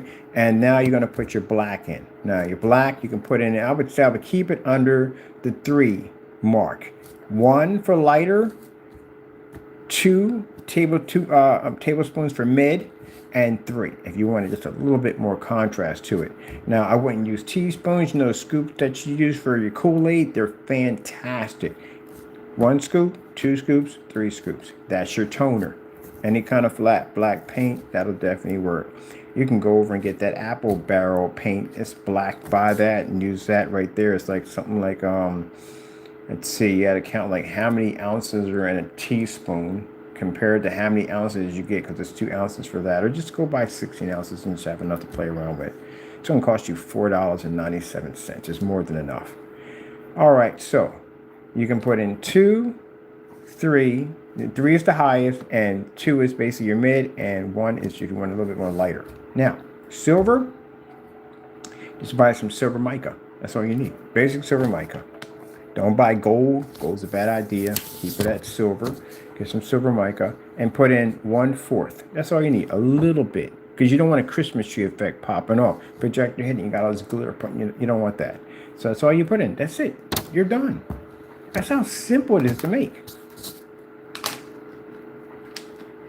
That's so simple. And that's what we're going to make the put again. So we're going to make an advanced version, because for what I've seen and the other screen paints, it's pretty much basically a couple. They put in like 3 teaspoons of silver, and they'll put in like 2 teaspoons of black, and then they'll put in the bare 1050, and that's it. That's all they put in there. Because I'm pretty sure I'm not paying 60 to 90 bucks for some black and white paint. So it has to be something more than just that in there. And that's it right there. You're done.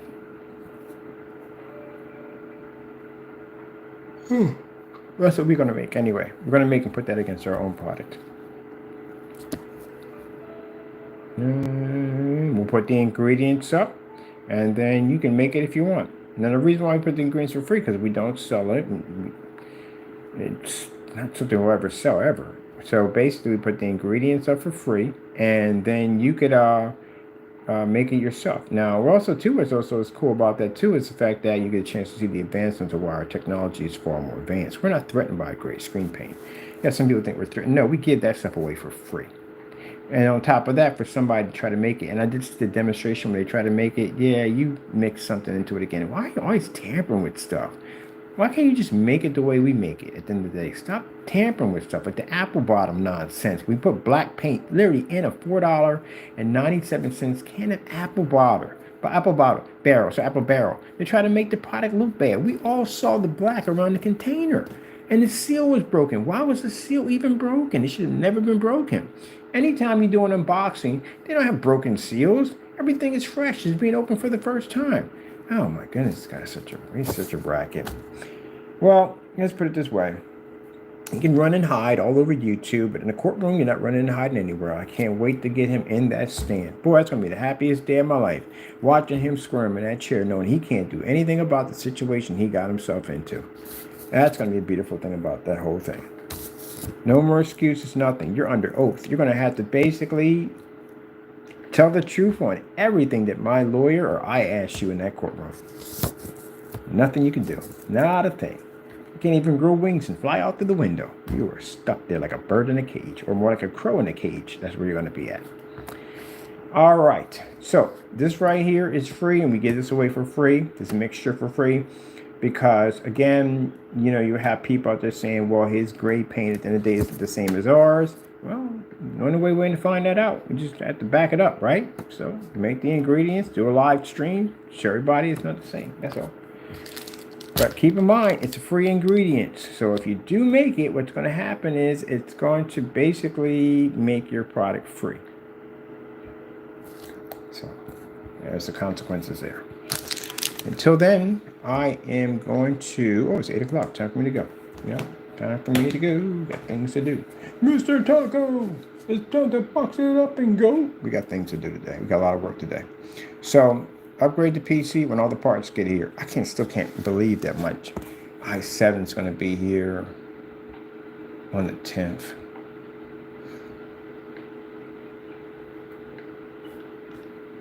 Can't do anything without the processor. I'm still got to take the whole thing apart. Oh yeah, we can't even install the liquid cooling system.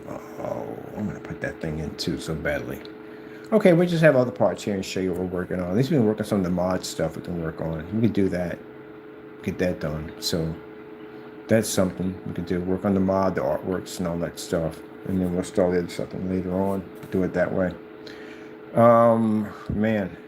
I'll go to my site. I got updates to put into my site too on top of that. A million updates to go through. I'm not putting updates on here. No. I don't have time. I got too much on my schedule right now. I just paid for another license, so I can do my more commercials and more stuff outside. Cause it's gonna be snowing pretty soon. I like to do demonstrations in the snow. Let me see. Where's my other page at? It's not there.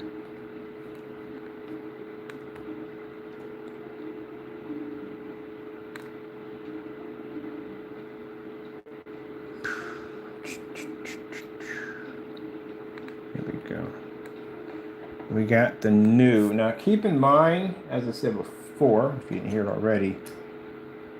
Oh, come on. Be nice on that. Be nice. We didn't ask for all that. Be nice. It's not what I asked for. Simple. I'm not going to ask for it. Be nice. There we go. So basically, the new gunmetal technology, I can't wait to start working on that. So the new gunmetal technology is not available here at all, period.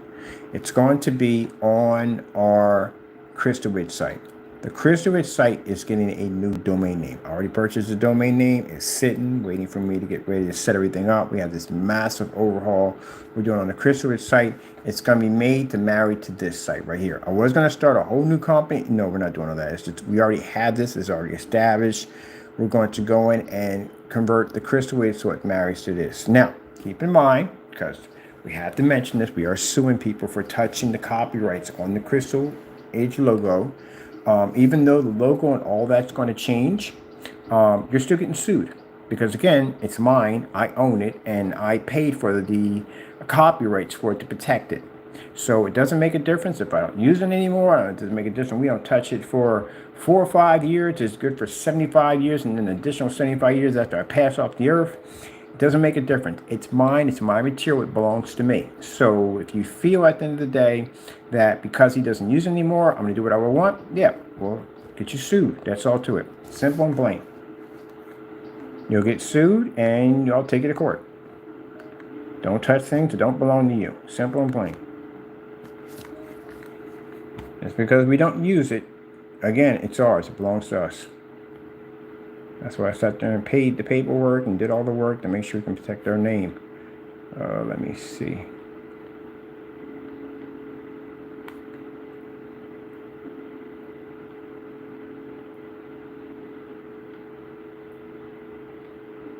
Yeah, this is the stuff that's going into court pretty soon. Him doxing addresses. I told you. Oh, come on, get out of here with that. Yeah, we got a lot of stuff on him. We got you doxing other people. Our addresses, this is coming off your website right here. Yep.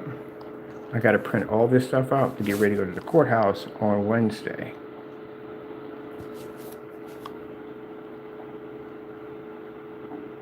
Touching things you're not supposed to be touching.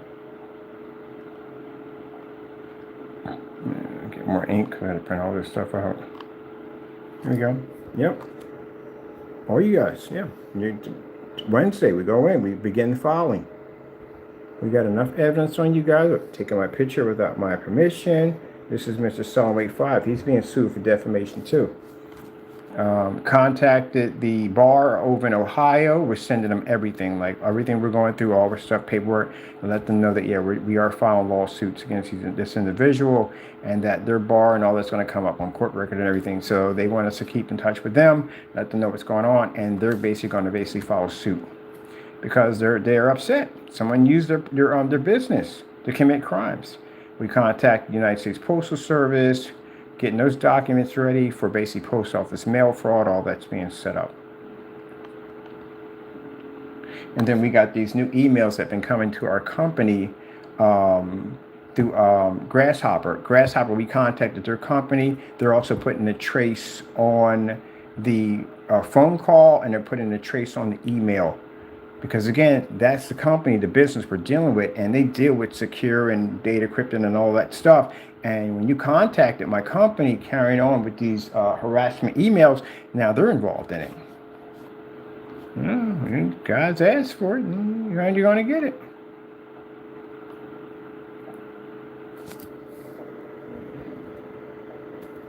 All this stuff. Come on, I told you I got stuff on you for days. So that's the new stuff we have now. So we'll go down and file more criminal charges. I have to go down to records and I have to go pick up the previous ones and bring those. So yeah, Wednesday I got work to do on top of all of this, and I got to get that taken care of also. And you gentlemen wasted my time, right? I'm a very busy person. You wasted my time. So each one of you are going to get sued for an additional $500,000 for wasting my time. Yeah. Isn't that you, Jamie, right there? That's you right there, right? All right, then. Guess what? That's going to cost you $80,000 for using my face without my permission. And this came off a page where I was actually doing charity for the Ice Bucket Challenge. I actually donated money. He felt the need to take my face and put it on a Did It Want It poster. On top of that, it's considered to be a threat at the end of the day, so I will be filing. The criminal charge already filed for that. That's actually already in the Allentown Police Department system. So you're getting criminal charges for that too. So I explain, you're not going home. You are not going home, buddy. You're going to stay right up there in that prison unit over there, and before they get ready to transport you or wherever they're going to take you at. You might just stay there. Yep, Mr. Williams. Yeah, we got all your weird packages that were coming to the door. The judges are going to see all of this. As they said, bring it to the judge, and we are.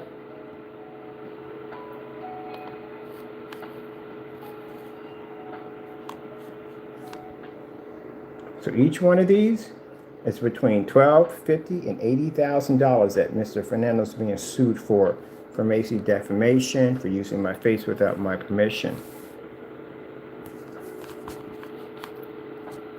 There's more. See, got yourself in a lot of trouble, didn't you? Well, it's caught up to you already.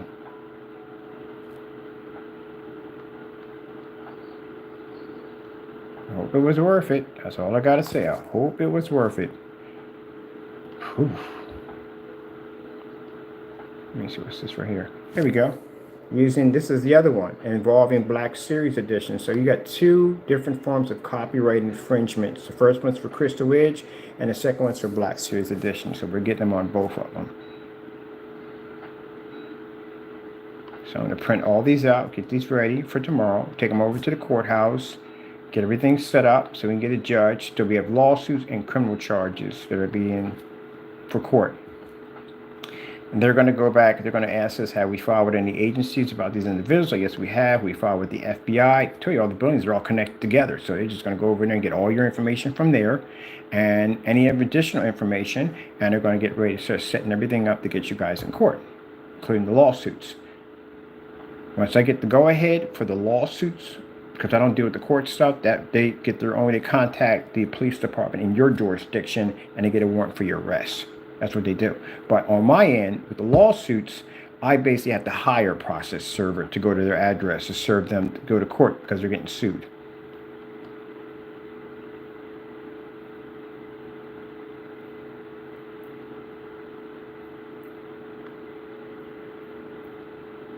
So yeah, they've been sending us weird messages through our company's accounts. So we copied everything and we forwarded, we got an email address to forward the messages over to the FBI. And he's on the voice, recording, talking, all kinds of weird stuff to us. So when a judge sees all this evidence we have on you, like I said, you're not going home. And I'm going to request from the judge that we want maximum. We want at least 50 years. You know, he'll get on camera and laugh about that and says, oh, I'm not going to jail. Yeah, you are going to jail. You're definitely going to jail. No doubt about it. You're definitely going to jail. Mind you, when we're in that courtroom, we will be bringing up the fact that you did basically touch copyrights because it's in the police reports, and also too about the Frankenstein, showing we have receipts. We purchased this product directly from your site. We just also contacted Universal Studios. We sent all that information over to them, let them know that we're taking the individual to court because we actually purchased this product off his site. You got to pay them back their royalties. I'm pretty sure they're going to request jail time also too. So that too on top of that.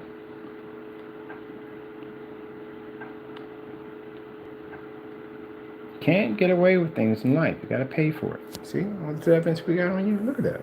It just goes on and on and on. On top of that, the judges are going to see the thousands and thousands of emails that were hitting our account with these guys cutting up on our accounts. So you ask yourself, you're a judge at the end of the day, and you see this nonsense coming from people that are harassing us at the end of the day, what's going to be your verdict? Sending over pornography to our account? Sorry about that, but that's what you were sending over to our account. Pornography, all that stuff. It ain't going to go well, buddy, for you. Even just for cyber harassment alone is 5 years. You're way beyond that. I'm going to file tomorrow with the federal courts copyright infringements for Black Series Edition. You violated my Black Series Edition, called my company a scam. You put this on our labels and you post this directly to your website. So guess what? I'm going to sue you for $1 million again. And I can get it. And they're going to hit you with $1 million fine because you weren't supposed to touch that. Here we go. This is what I was looking for. So he said, I didn't know what a crease and decease was. I do, because I sent one to you. I had an attorney send one to you. This is what I want to show the judge.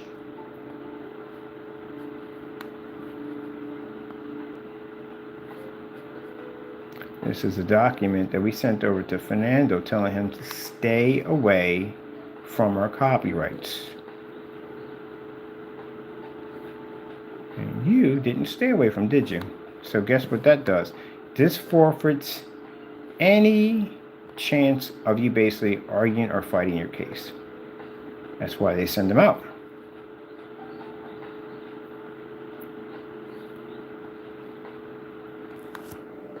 And at that time, he was using his family member's address. But we sent it to him. Attorney reached out to him. There's the file number, everything right there. He was warned back in 2021 to stay away from our stuff. And did he listen? Nope. I talked to the judge and say, hey, look, we had a lawyer reach out to him and send him over a crease and decease. That's what it's called right there, or desist. Letter telling him to stay away. I know what it is. I talked to an attorney. I got one of these done for you.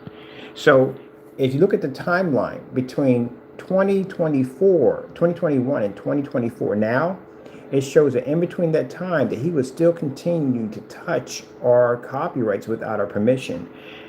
Do you know what this means, Mr. Fernando? That means you are going to jail for a very long time.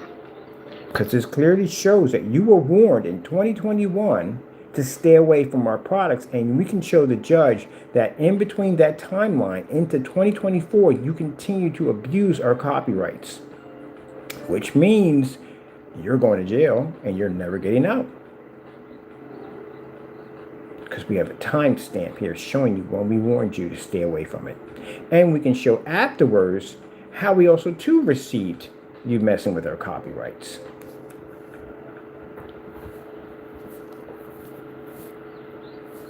And did he listen? No, we didn't listen, Your Honor. He just kept on messing with it. Here we got this right off his website. Crystal Ridge Technology Screens has recently contacted this law firm regarding your unauthorized use of his copyrights. Yeah. Look, Fernando, let me explain something to you. I got so much stuff on you, I don't even have to hit you with defamation. This alone is going to be 20 years for you in jail alone by itself. That's it. I got hardcore evidence that you touch my copyrights. Even I can show the judge that he said you'll be at a process server. Even a process server, you know how much weight a process server carries? Because in order for the judge, as I said before, to be able to order the process server to come through, there has to be enough evidence. There has to be a large amount of substantial evidence for a process server to show up at your front door. So since there was enough evidence for the process server to come to your door, it shows that you are guilty of what you have done. And when I tell you alone, if I don't want to, I don't have to hit you with anything. I can just hit you with this alone, and I can take your freedom just like that. So that's it. It's over for you. Tomorrow we go in and we start.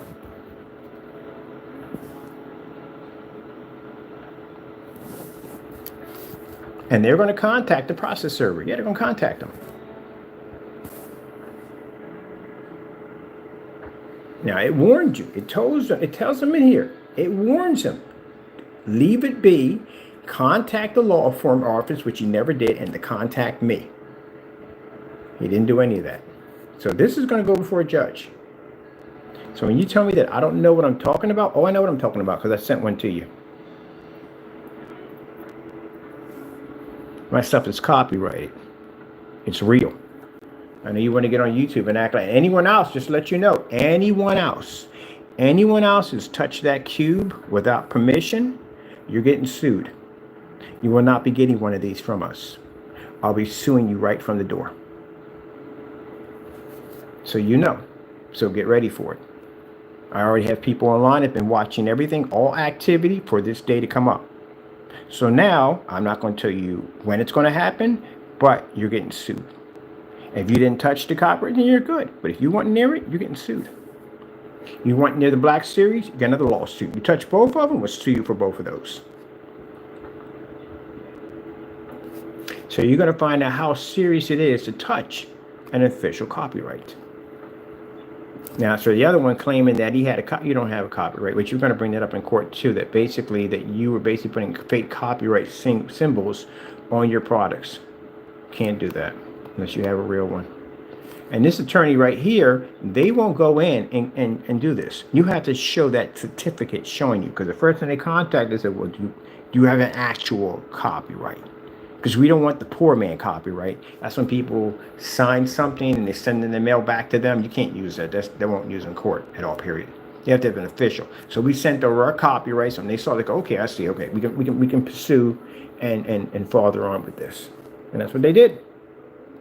Now that address, that 1700 Kern Street, it's not his address, it's a family member of his address, and that's what it is. So he was using their address to commit crimes.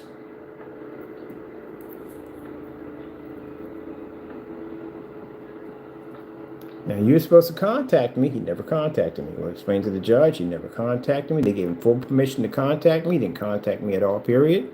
Don't try it now. Yeah, you're done already. You're toast.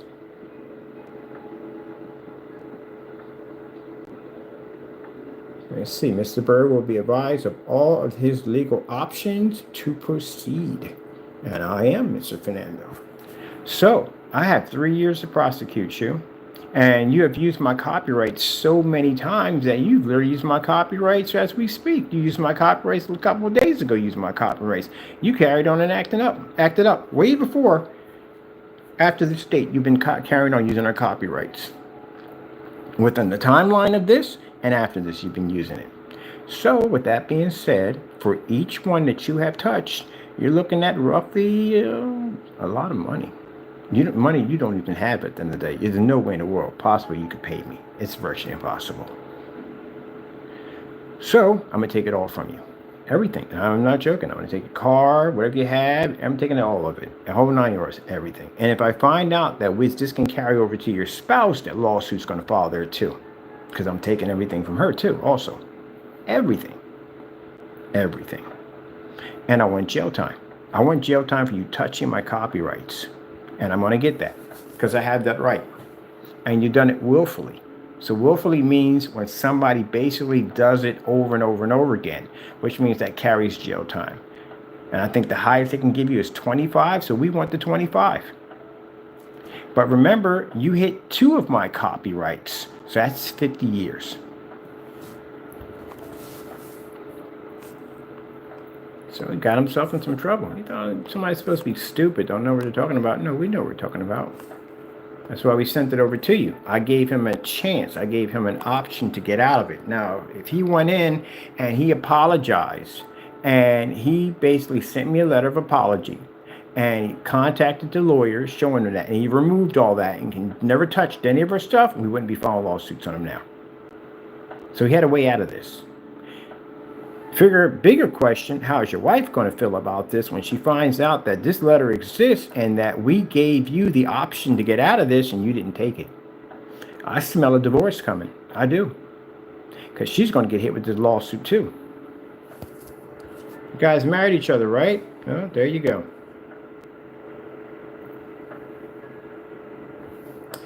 Kenneth Bird is prepared to take such actions as necessary to protect his rights and business.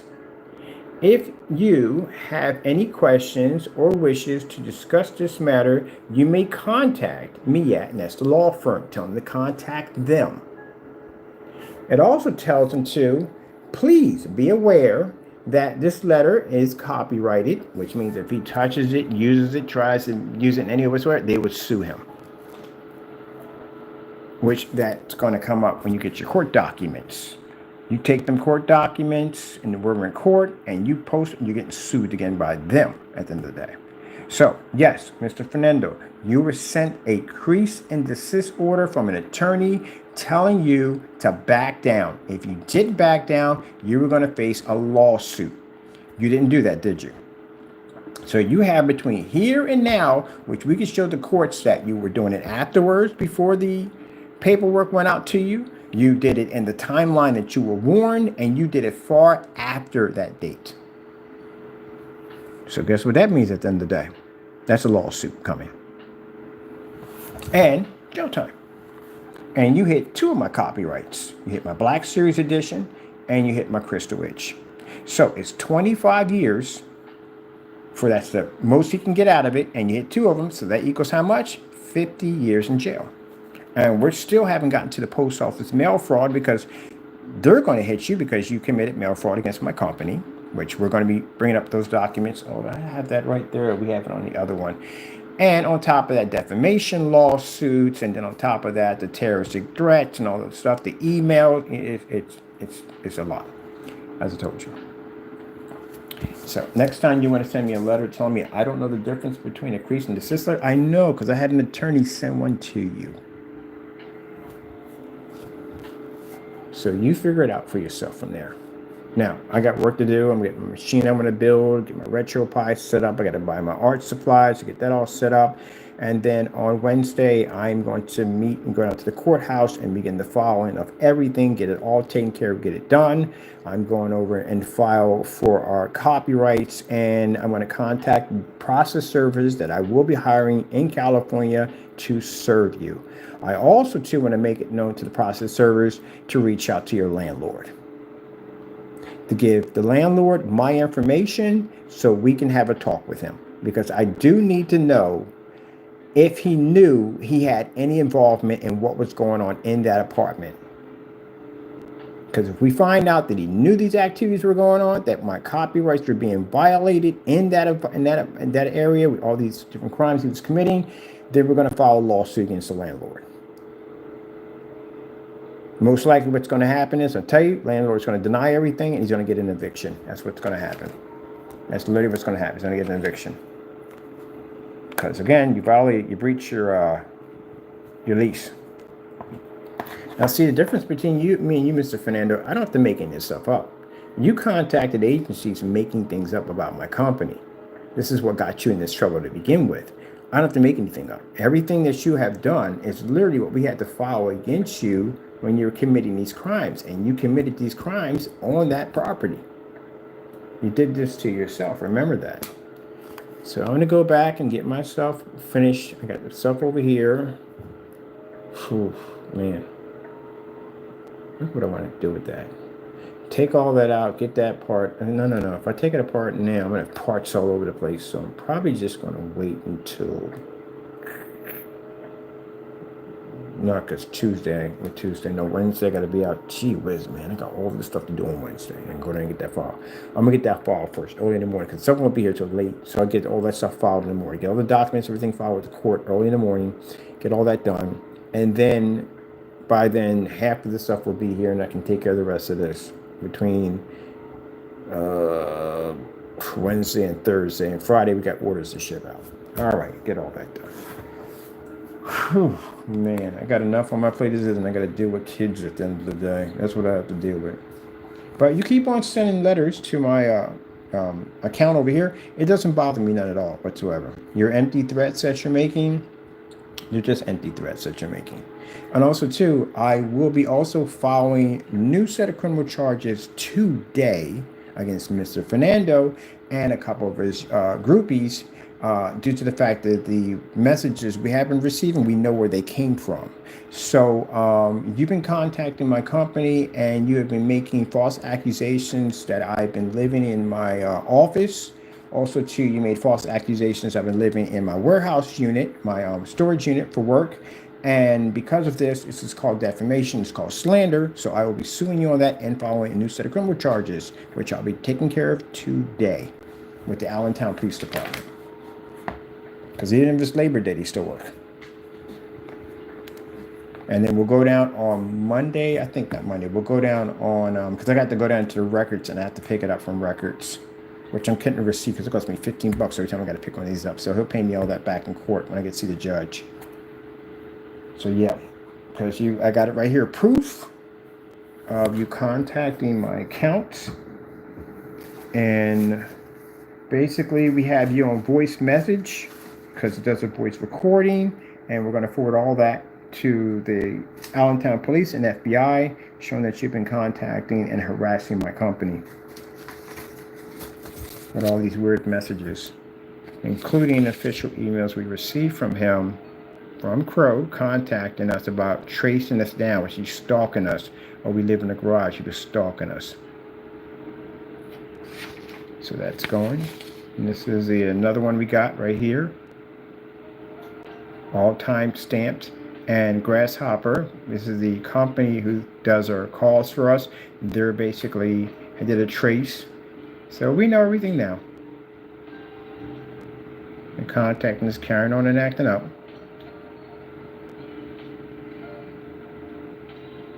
Even try to make false statements saying I'm having sex with my cat. That's how gross they are. They are very gross. See, told you. That's what we deal with. Not only the racial slurs are being called nigger, because I've been called nigger multiple times from them, but now making false accusations about me having intercourse with my cat. Gentlemen, you've gotten yourself in so much trouble. I can't wait for the judge to read all this.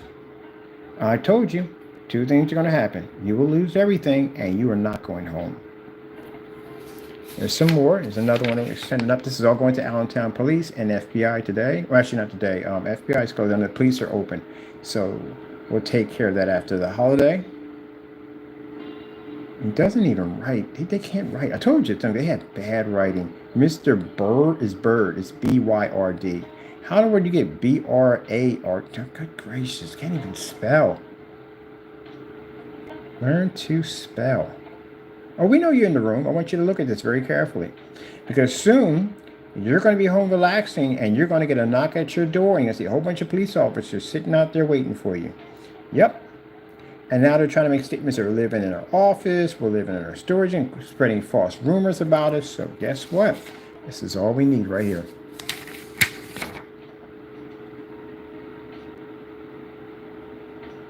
Got you contacting my company multiple times. Carrying on up.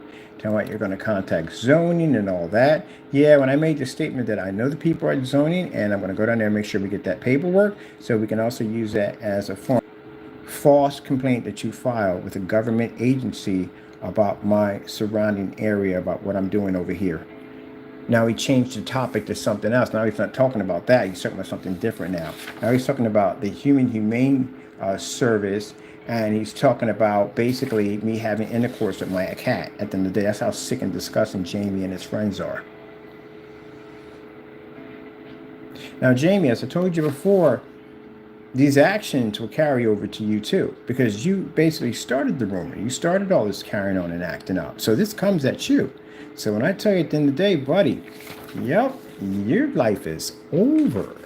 Big time. I'm going to have so many process servers coming to your door. It's not even funny. And you are getting evicted from that unit. It's not that he wants to say that, oh, he's evicted. No, buddy, you're going to get evicted because you're going to get evicted. Because that's the way life works at the end of the day. If I wanted you out at your apartment, I could have had you out at your apartment anytime I wanted to. With all the evidence we have against you, I could easily contact your landlord and basically had a conversation with him. I can easily have you removed from your place. Easily. The process server alone knows where your landlord's at. They know because they did research on the building when they got there. So I could have easily had you removed. I show that document of a process server coming to your front door, to your landlord, and say, hey, look, this guy copied or touched our copyrights, and his LLC is sitting on your building with your name attached to it. We might have filed a lawsuit. He would have kicked you right out of the building. No, you're being removed out of your building because you committed crimes. And when the process servers get there, they're going to knock on that door. And your neighbors are going to hear them knocking on that door because the first thing they screamed, it was process servers, and they beat on the door pretty hard. So that everyone's going to know about it.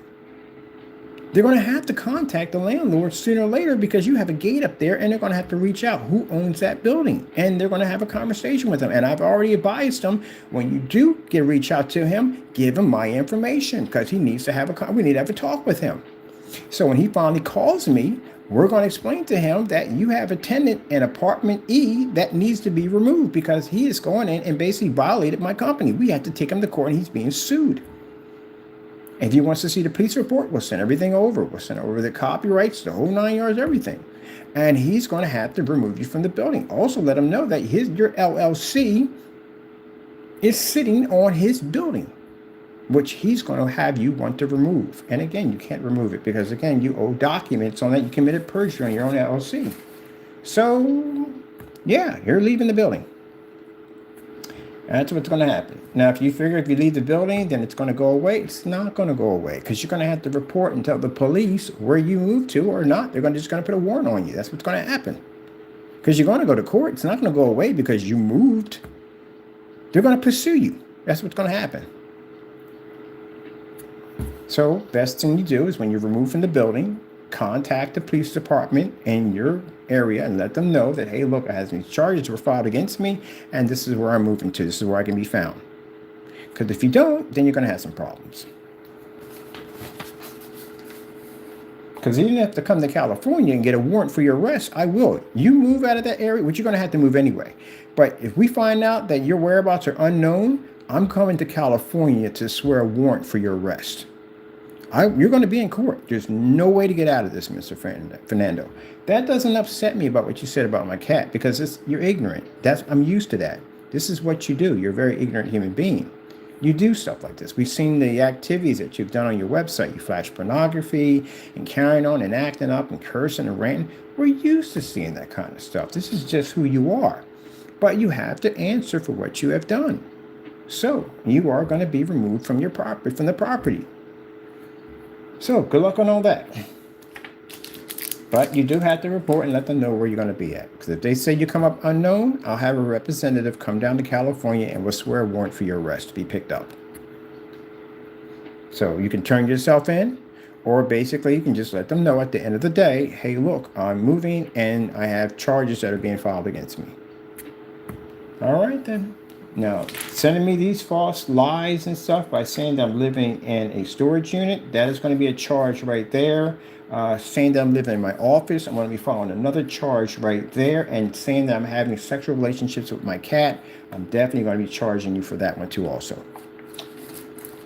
And that's all going to be in the police report. Mind you, Fernando and the other ones, the judge reads through all of this. This is not going to go well for you in a courtroom. I have sued people before. This isn't my first time taking people to court. You do not want to come up on the bad side of a judge. You don't. Fernando, if you don't show up for the lawsuits, this is really not going to go well for you at all, period. Lawsuits are going to come in first before the criminal charges. If you're a no-show, judges don't like this. You're best to show up. But if you do come to Allentown, I will have you arrested. It's only fair. You did the crime. You have to deal with it. That's all to it. Meanwhile, I'm going to get back to work. I just can't believe that people in this era and time with all this digital technology and the way to be the trace and track people down are still doing dumb stuff at the end of the day. It's like people robbing banks and showing off the money they make on Instagram or doing all kinds of dumb stuff. You know, all that stuff is watched by police. Police watch that stuff all day long because they know you're going to be on there just flossing and showing it off. And you guys are grown men that got behind a camera, decided you were going to do whatever you wanted to do, and there was no consequences behind it. There's consequences for everything. Like I said, if you were a guy who committed crimes and you were never prosecuted here, you'll be prosecuted in the next world. No one gets away with anything. Just because you die doesn't mean you get away with it. It means it gets much worse because now you're on the other side. So you don't get away with anything. Nobody gets away with anything. Everybody has to pay for something. So all the stuff that you guys did, now you're going to pay for it. And you got new charges now. So I'll go and get the charges done, get that all taken care of. I'm going to put it down for cyber harassment, cyber bullying, terroristic threats. So put all that stuff in there that's needed. And basically for harassing my company too on top of that. So you're just going to have to explain all this to a judge when it comes. That's all. I don't know what I was in here looking at. Oh, yeah, we're going to do an update. No, we're not going to do an update. We're good on updates. We have to put in the gamer technology. I got to change all these videos out to the new videos, and I still got to pick up my projectors, and I got to figure out what screen. Oh, yeah, I was supposed to do that a long time ago. Let me see what we got right here. That's the graphic card. I need an 80-inch portable screen. That's what I need for the Apex Gamer. Gotta find something to put it on, right? And I gotta be able to take it with me. So we need an 80-inch. 80-inch. You know? 80-inch.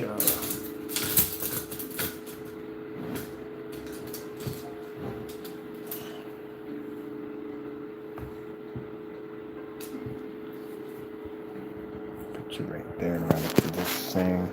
I need a big enough screen to take back and forth. So let me see. 80-inch.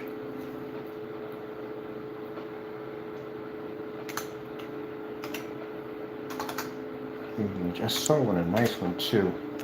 I can't use an Elite screen. That'll get me in trouble because we can't touch their stuff. We have to use an unnamed brand company, 80-inch. Projector screen.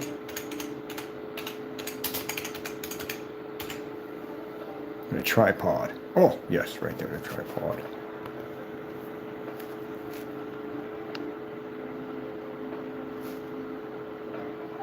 But this ain't bad.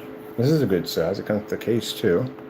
It's an 80-inch, 16.9, so it's perfect. Let me bring it over here and see what I'm looking for.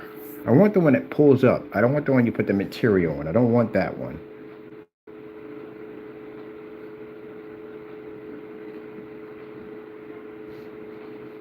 Adjustable what? Is there a video on this? On this thing? Pull up. Oh, it does pull up. Okay, that's perfect. Because they had the ones you put the fabric on and you attach it to. We don't want that.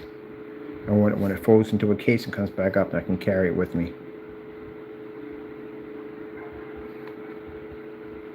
Yep, that's what it is. That's perfect. So this is what we need. So we're going to buy this one because this is what we need. Because I can take this anywhere I want to take it at.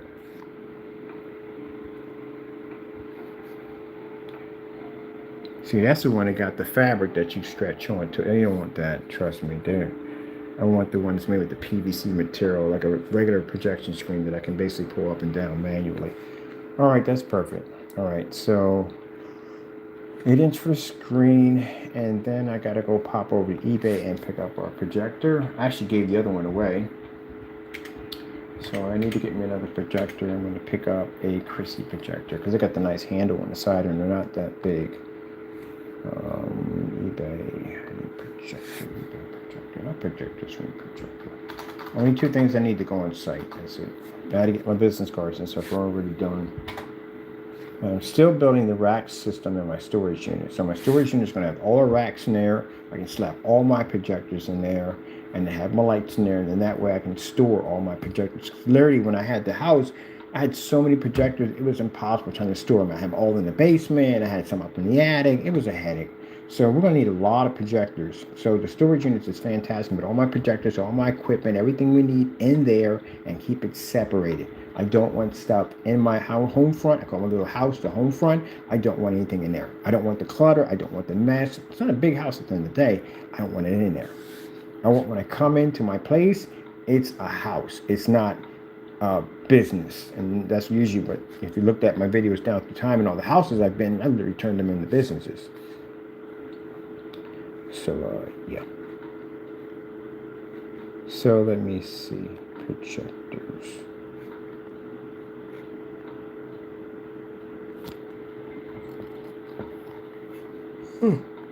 Well, I spent a lot of money for this projector. I swear, once I spent the $10 for a projector, it is really hard to spend money for a projector. Now, it really is. When you spend $10 for one. Let me see. I need the LX. I need the LX. LX 400. I like those from Chrissy. Chrissy projector. Look at that light.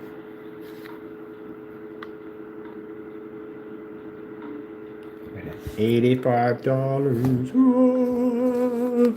Depends on what the shipping cost is going to be here. Chrissy. All right, let me see. I'm going to need that a little bit more. Correct.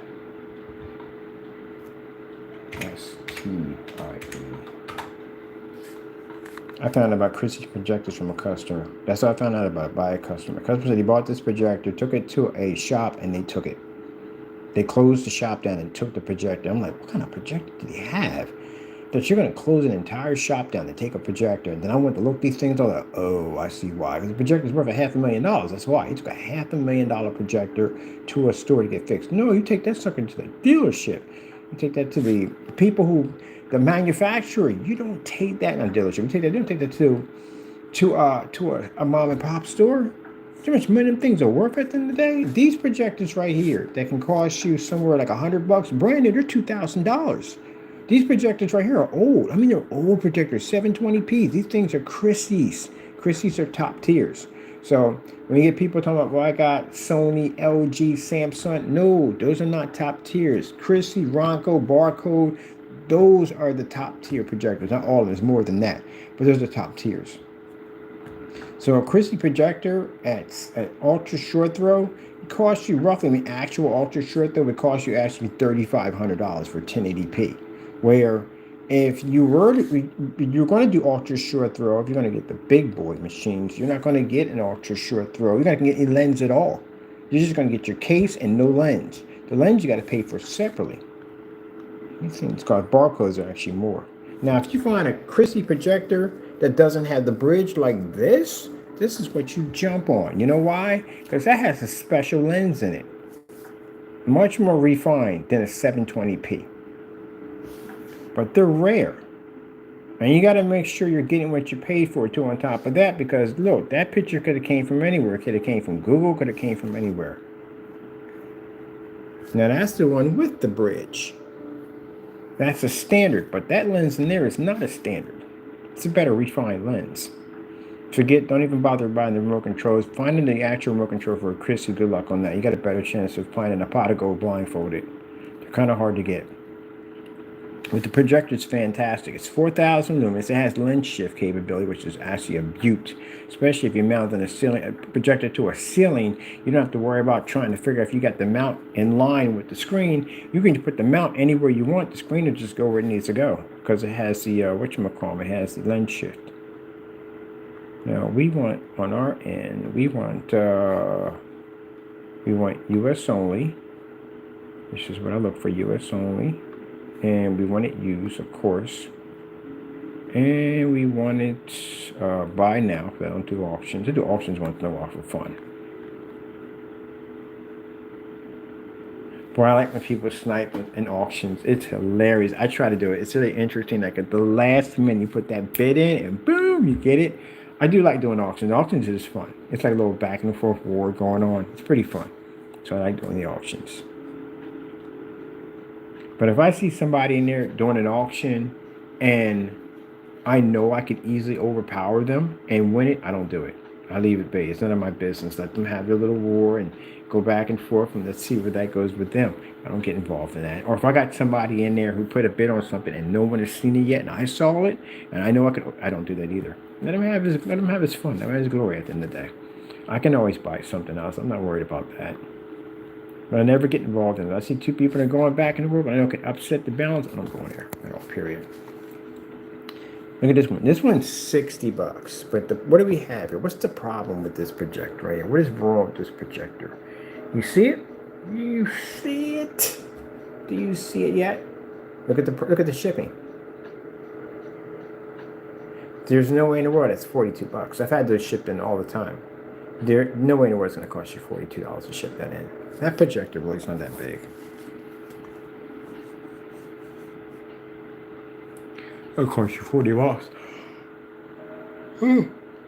How is he shipping that? I saw one for $100. That was crazy. Like, what are you shipping this from? This one here has free shipping. This is not bad. $150 free shipping. Yeah. This is a good one too. You know why? See why that projector is tilted like that?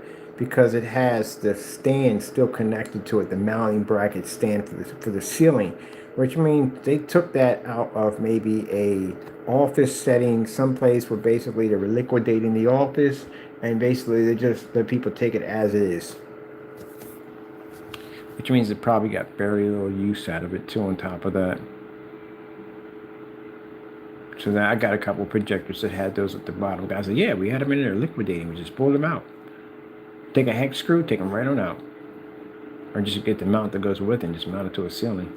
So this is what we're going to use right here. And the lamps are cheap on these. So if you are looking at doing a venue projector for outside, make sure you check out how much the lamps are going to cost you and the lens, because anything can happen. Lens get broke, they break too. So we're going to make sure that lens is not going to cost you a lot of money.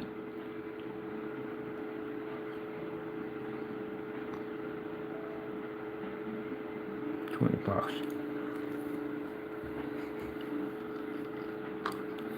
That's what you don't want to do. Don't make sure you check those. I remember Roncos used to be like, I remember Sharps used to be crazy expensive. You wanted a Sharp projector, they were insanely expensive. The CRTs, oh heck yeah, they're expensive. If you want one of those, I've been trying to get my hands on a CRT. Only problem with getting a CRT projector is two things. No, it's not the price. Price isn't that bad. It's the shipping. The shipping is insane. Majority of most people won't let you. You can't. They won't ship it to you. It's just too much money to ship a CRT projector. It is way too much money. I want one. I'm gonna get one day and add it to my collection. I'm gonna have it in my storage unit. I'm gonna get one of them, but I gotta find somebody who's local.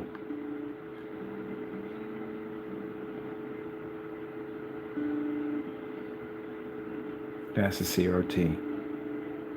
CRT. CRT. CRT. CRT.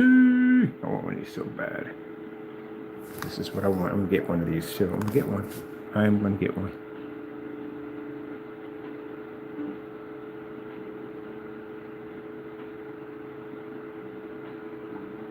See what I mean right here? See how it's $367, but look at the shipping. It's $400. Yeah, them things are huge.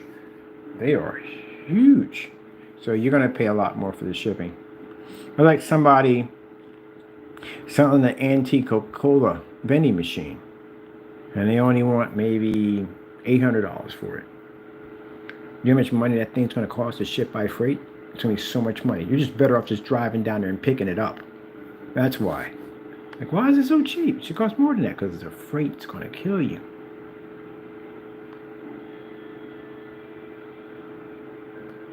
Mind you, freight isn't only by weight, it's also by size and dimension. So basically, when we had these plastic screens, they're like kind of a plastic, kind of cardboard screen. We got them at Home Depot, and they're 4 feet by 8 feet. These things are super light. They're like as light as a piece of paper.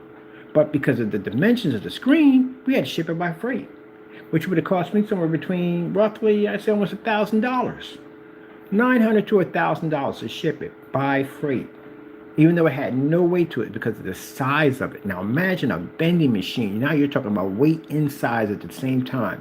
You're talking about a lot of money. So you're going to pay more to get it shipped over. You're just better off just getting a U-Haul truck and just going out there and getting it yourself. It is going to be a lot cheaper.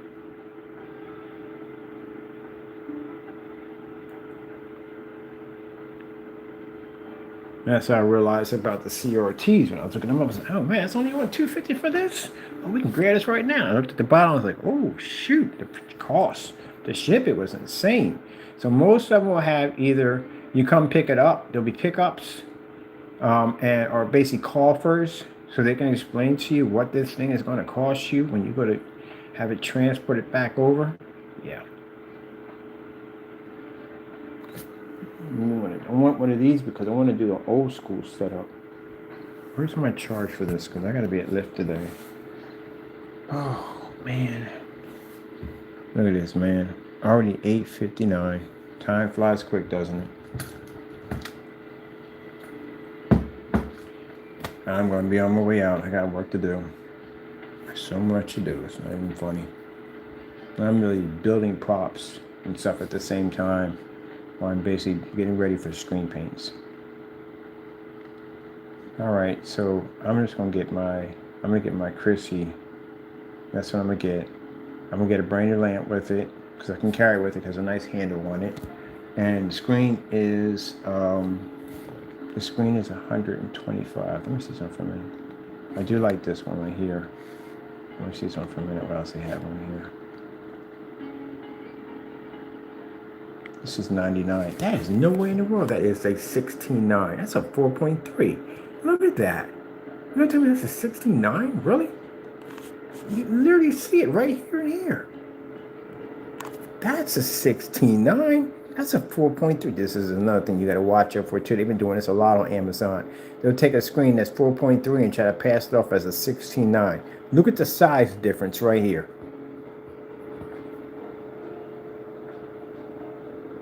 So what they'll say is this is a 16.9 because you can project a 16.9 into it. So if you put your projector in 16.9, you can project in it. When you do a 16.9, it's supposed to cover the screen all the way around. It's supposed to be no bars at the bottom and no bars at the top.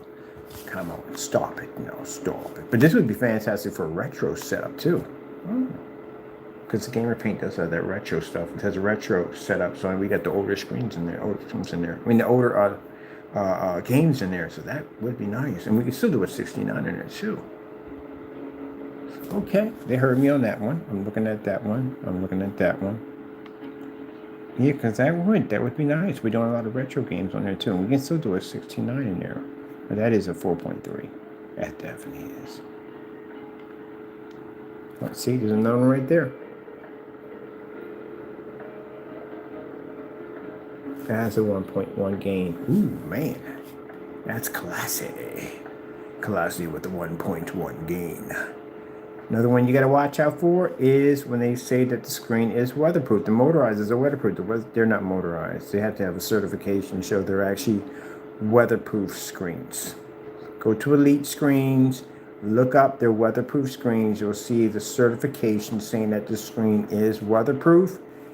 Go look at another screen. If it doesn't have that, you're in trouble. Let me see. No, we don't want that. We definitely don't want that. I'm not carrying all that. 1, 2, buckle my shoe. 3, 4, shut the door. 5, 6, pick up sticks. What we got right here? I love how they have the car pointing out. This is what I love about these white projection screens. And I get in this. This is not going to happen. That's never going to happen. But I love how they do this right here. Like, oh my goodness. It's going to be 3D effect. A 1.5 whopping gain. It's going to be absolutely insane. No, when we get our hands on it, then it becomes insane. Let me see. Motorized projection screen for $100. Look at them colors they have on there. Like, you really think you're going to get those colors? No. No. You're not going to get that. No, look at this. No. That's why, hey, they make us money at the end of the day, because people will buy that and then they'll get home and set it up and go, that doesn't look right the way it's supposed to be. And they'll contact us. They give us money. They help us out. See how Elite Screen does theirs? They put their logo up there and everything, but you're not going to get that colors if that screen's white like that. You can't.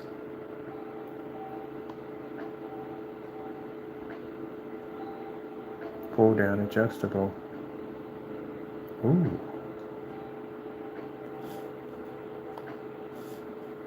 What are you? It's cheaper. Look at this.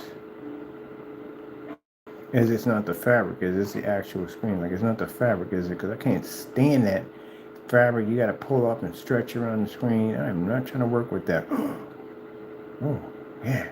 Oh, this is made by Kodak. Kodak. We got to get a couple of these stands too to put my projector on. And Kodak makes this thing. It has challenged me.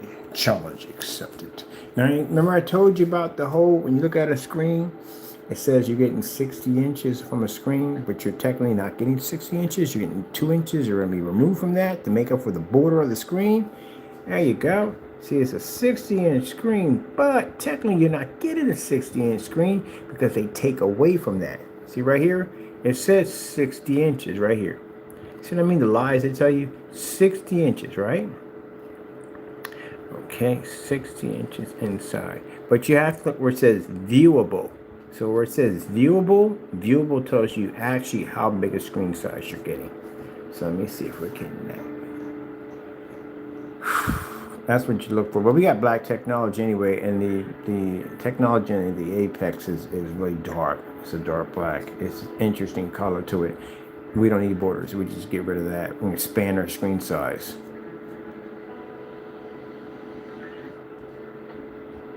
Look at this. Display stunning 8K and 4K on a white screen. Yeah, right. That is not going to happen. Let's see if we got any pictures of the thing. Look at that. That's not going to happen. Man. Yes. Oh, this is my personal favorite. Hold on for a minute. Look at this one right here. Come on, people. Really? Look at that. That's not going to happen. Not in a million years. Not going to happen. Unless you happen to find a genie in the bottle, you rub it real hard, he can do that for you. But other than that, that is not going to happen. I have never seen a white projection screen ever do that. You got to stop doing that. That's false advertising. All right, people, I got to go. I got much to do. It's 9 o'clock already. Got to suit up, get a few things done. And then I have to come back here and I have to start working on some of the artwork for the PC when it comes in. At least I can have some of the props already finished, already done.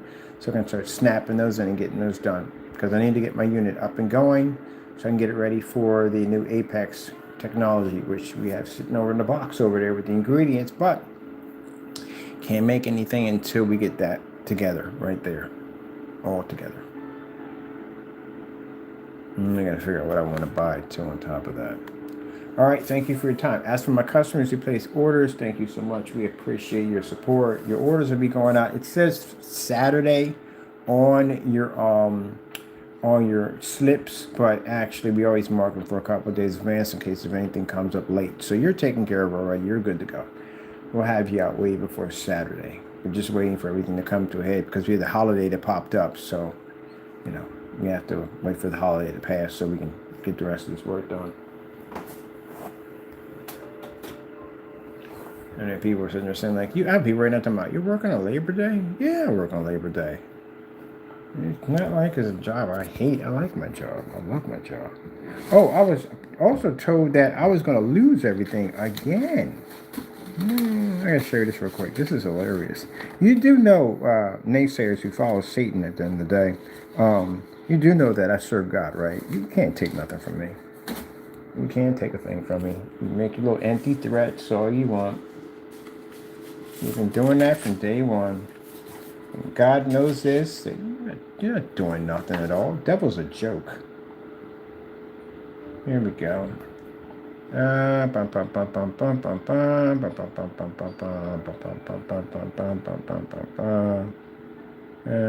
illegal. You ever heard to talk about it's illegal? You're contacting my company with threats and you're talking about it's illegal? Oh yeah, I can't wait for the judge to get a kick out of that one.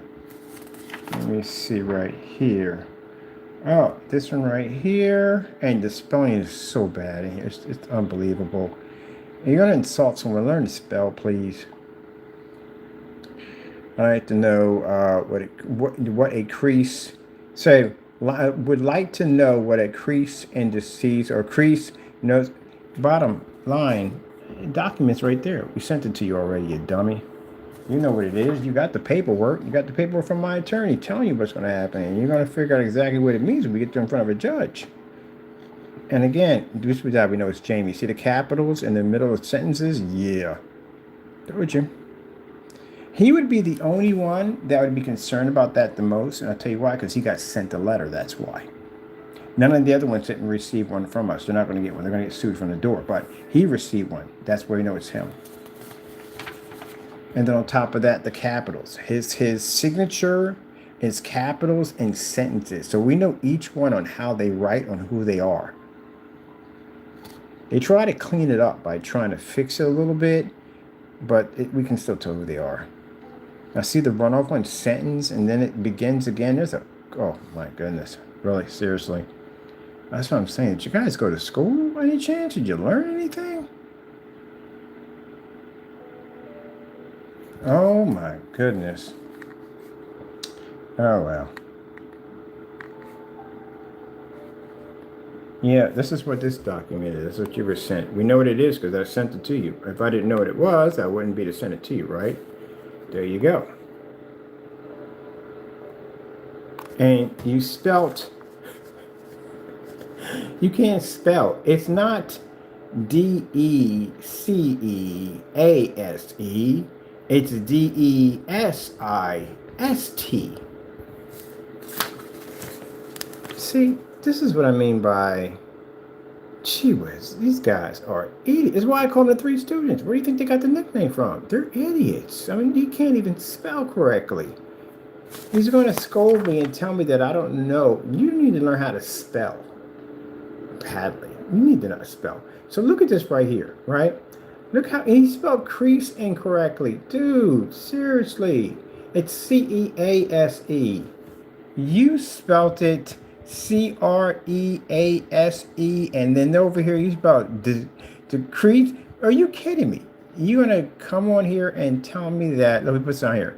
Hello, Mr. Bird. I am calling with a question for you. I would like to know what a crease. You can't even spell it. How are you gonna ask me? You want to know what it is, and you can't even spell the word? That's not how it's spelled. That's how it's spelled. Oh my goodness, I gotta bring this to my family. We gotta laugh over this one, man. This is hilarious. I mean, not only, oh, I gotta make a video on this. I have to. I don't have a choice. I gotta make a short video on this. This is just hilarious. This is too funny. It's hilarious. Contact me and basically tried to tell me about a cease and desist order, and you can't even spell. All right. I want to come back to this right here later on about the PC. I'm going to come back on. We're going to talk about this for a short minute. And we have to. This is just hilarious. I told you they're idiots. All right. I got to go. You can't spell. You really can't spell.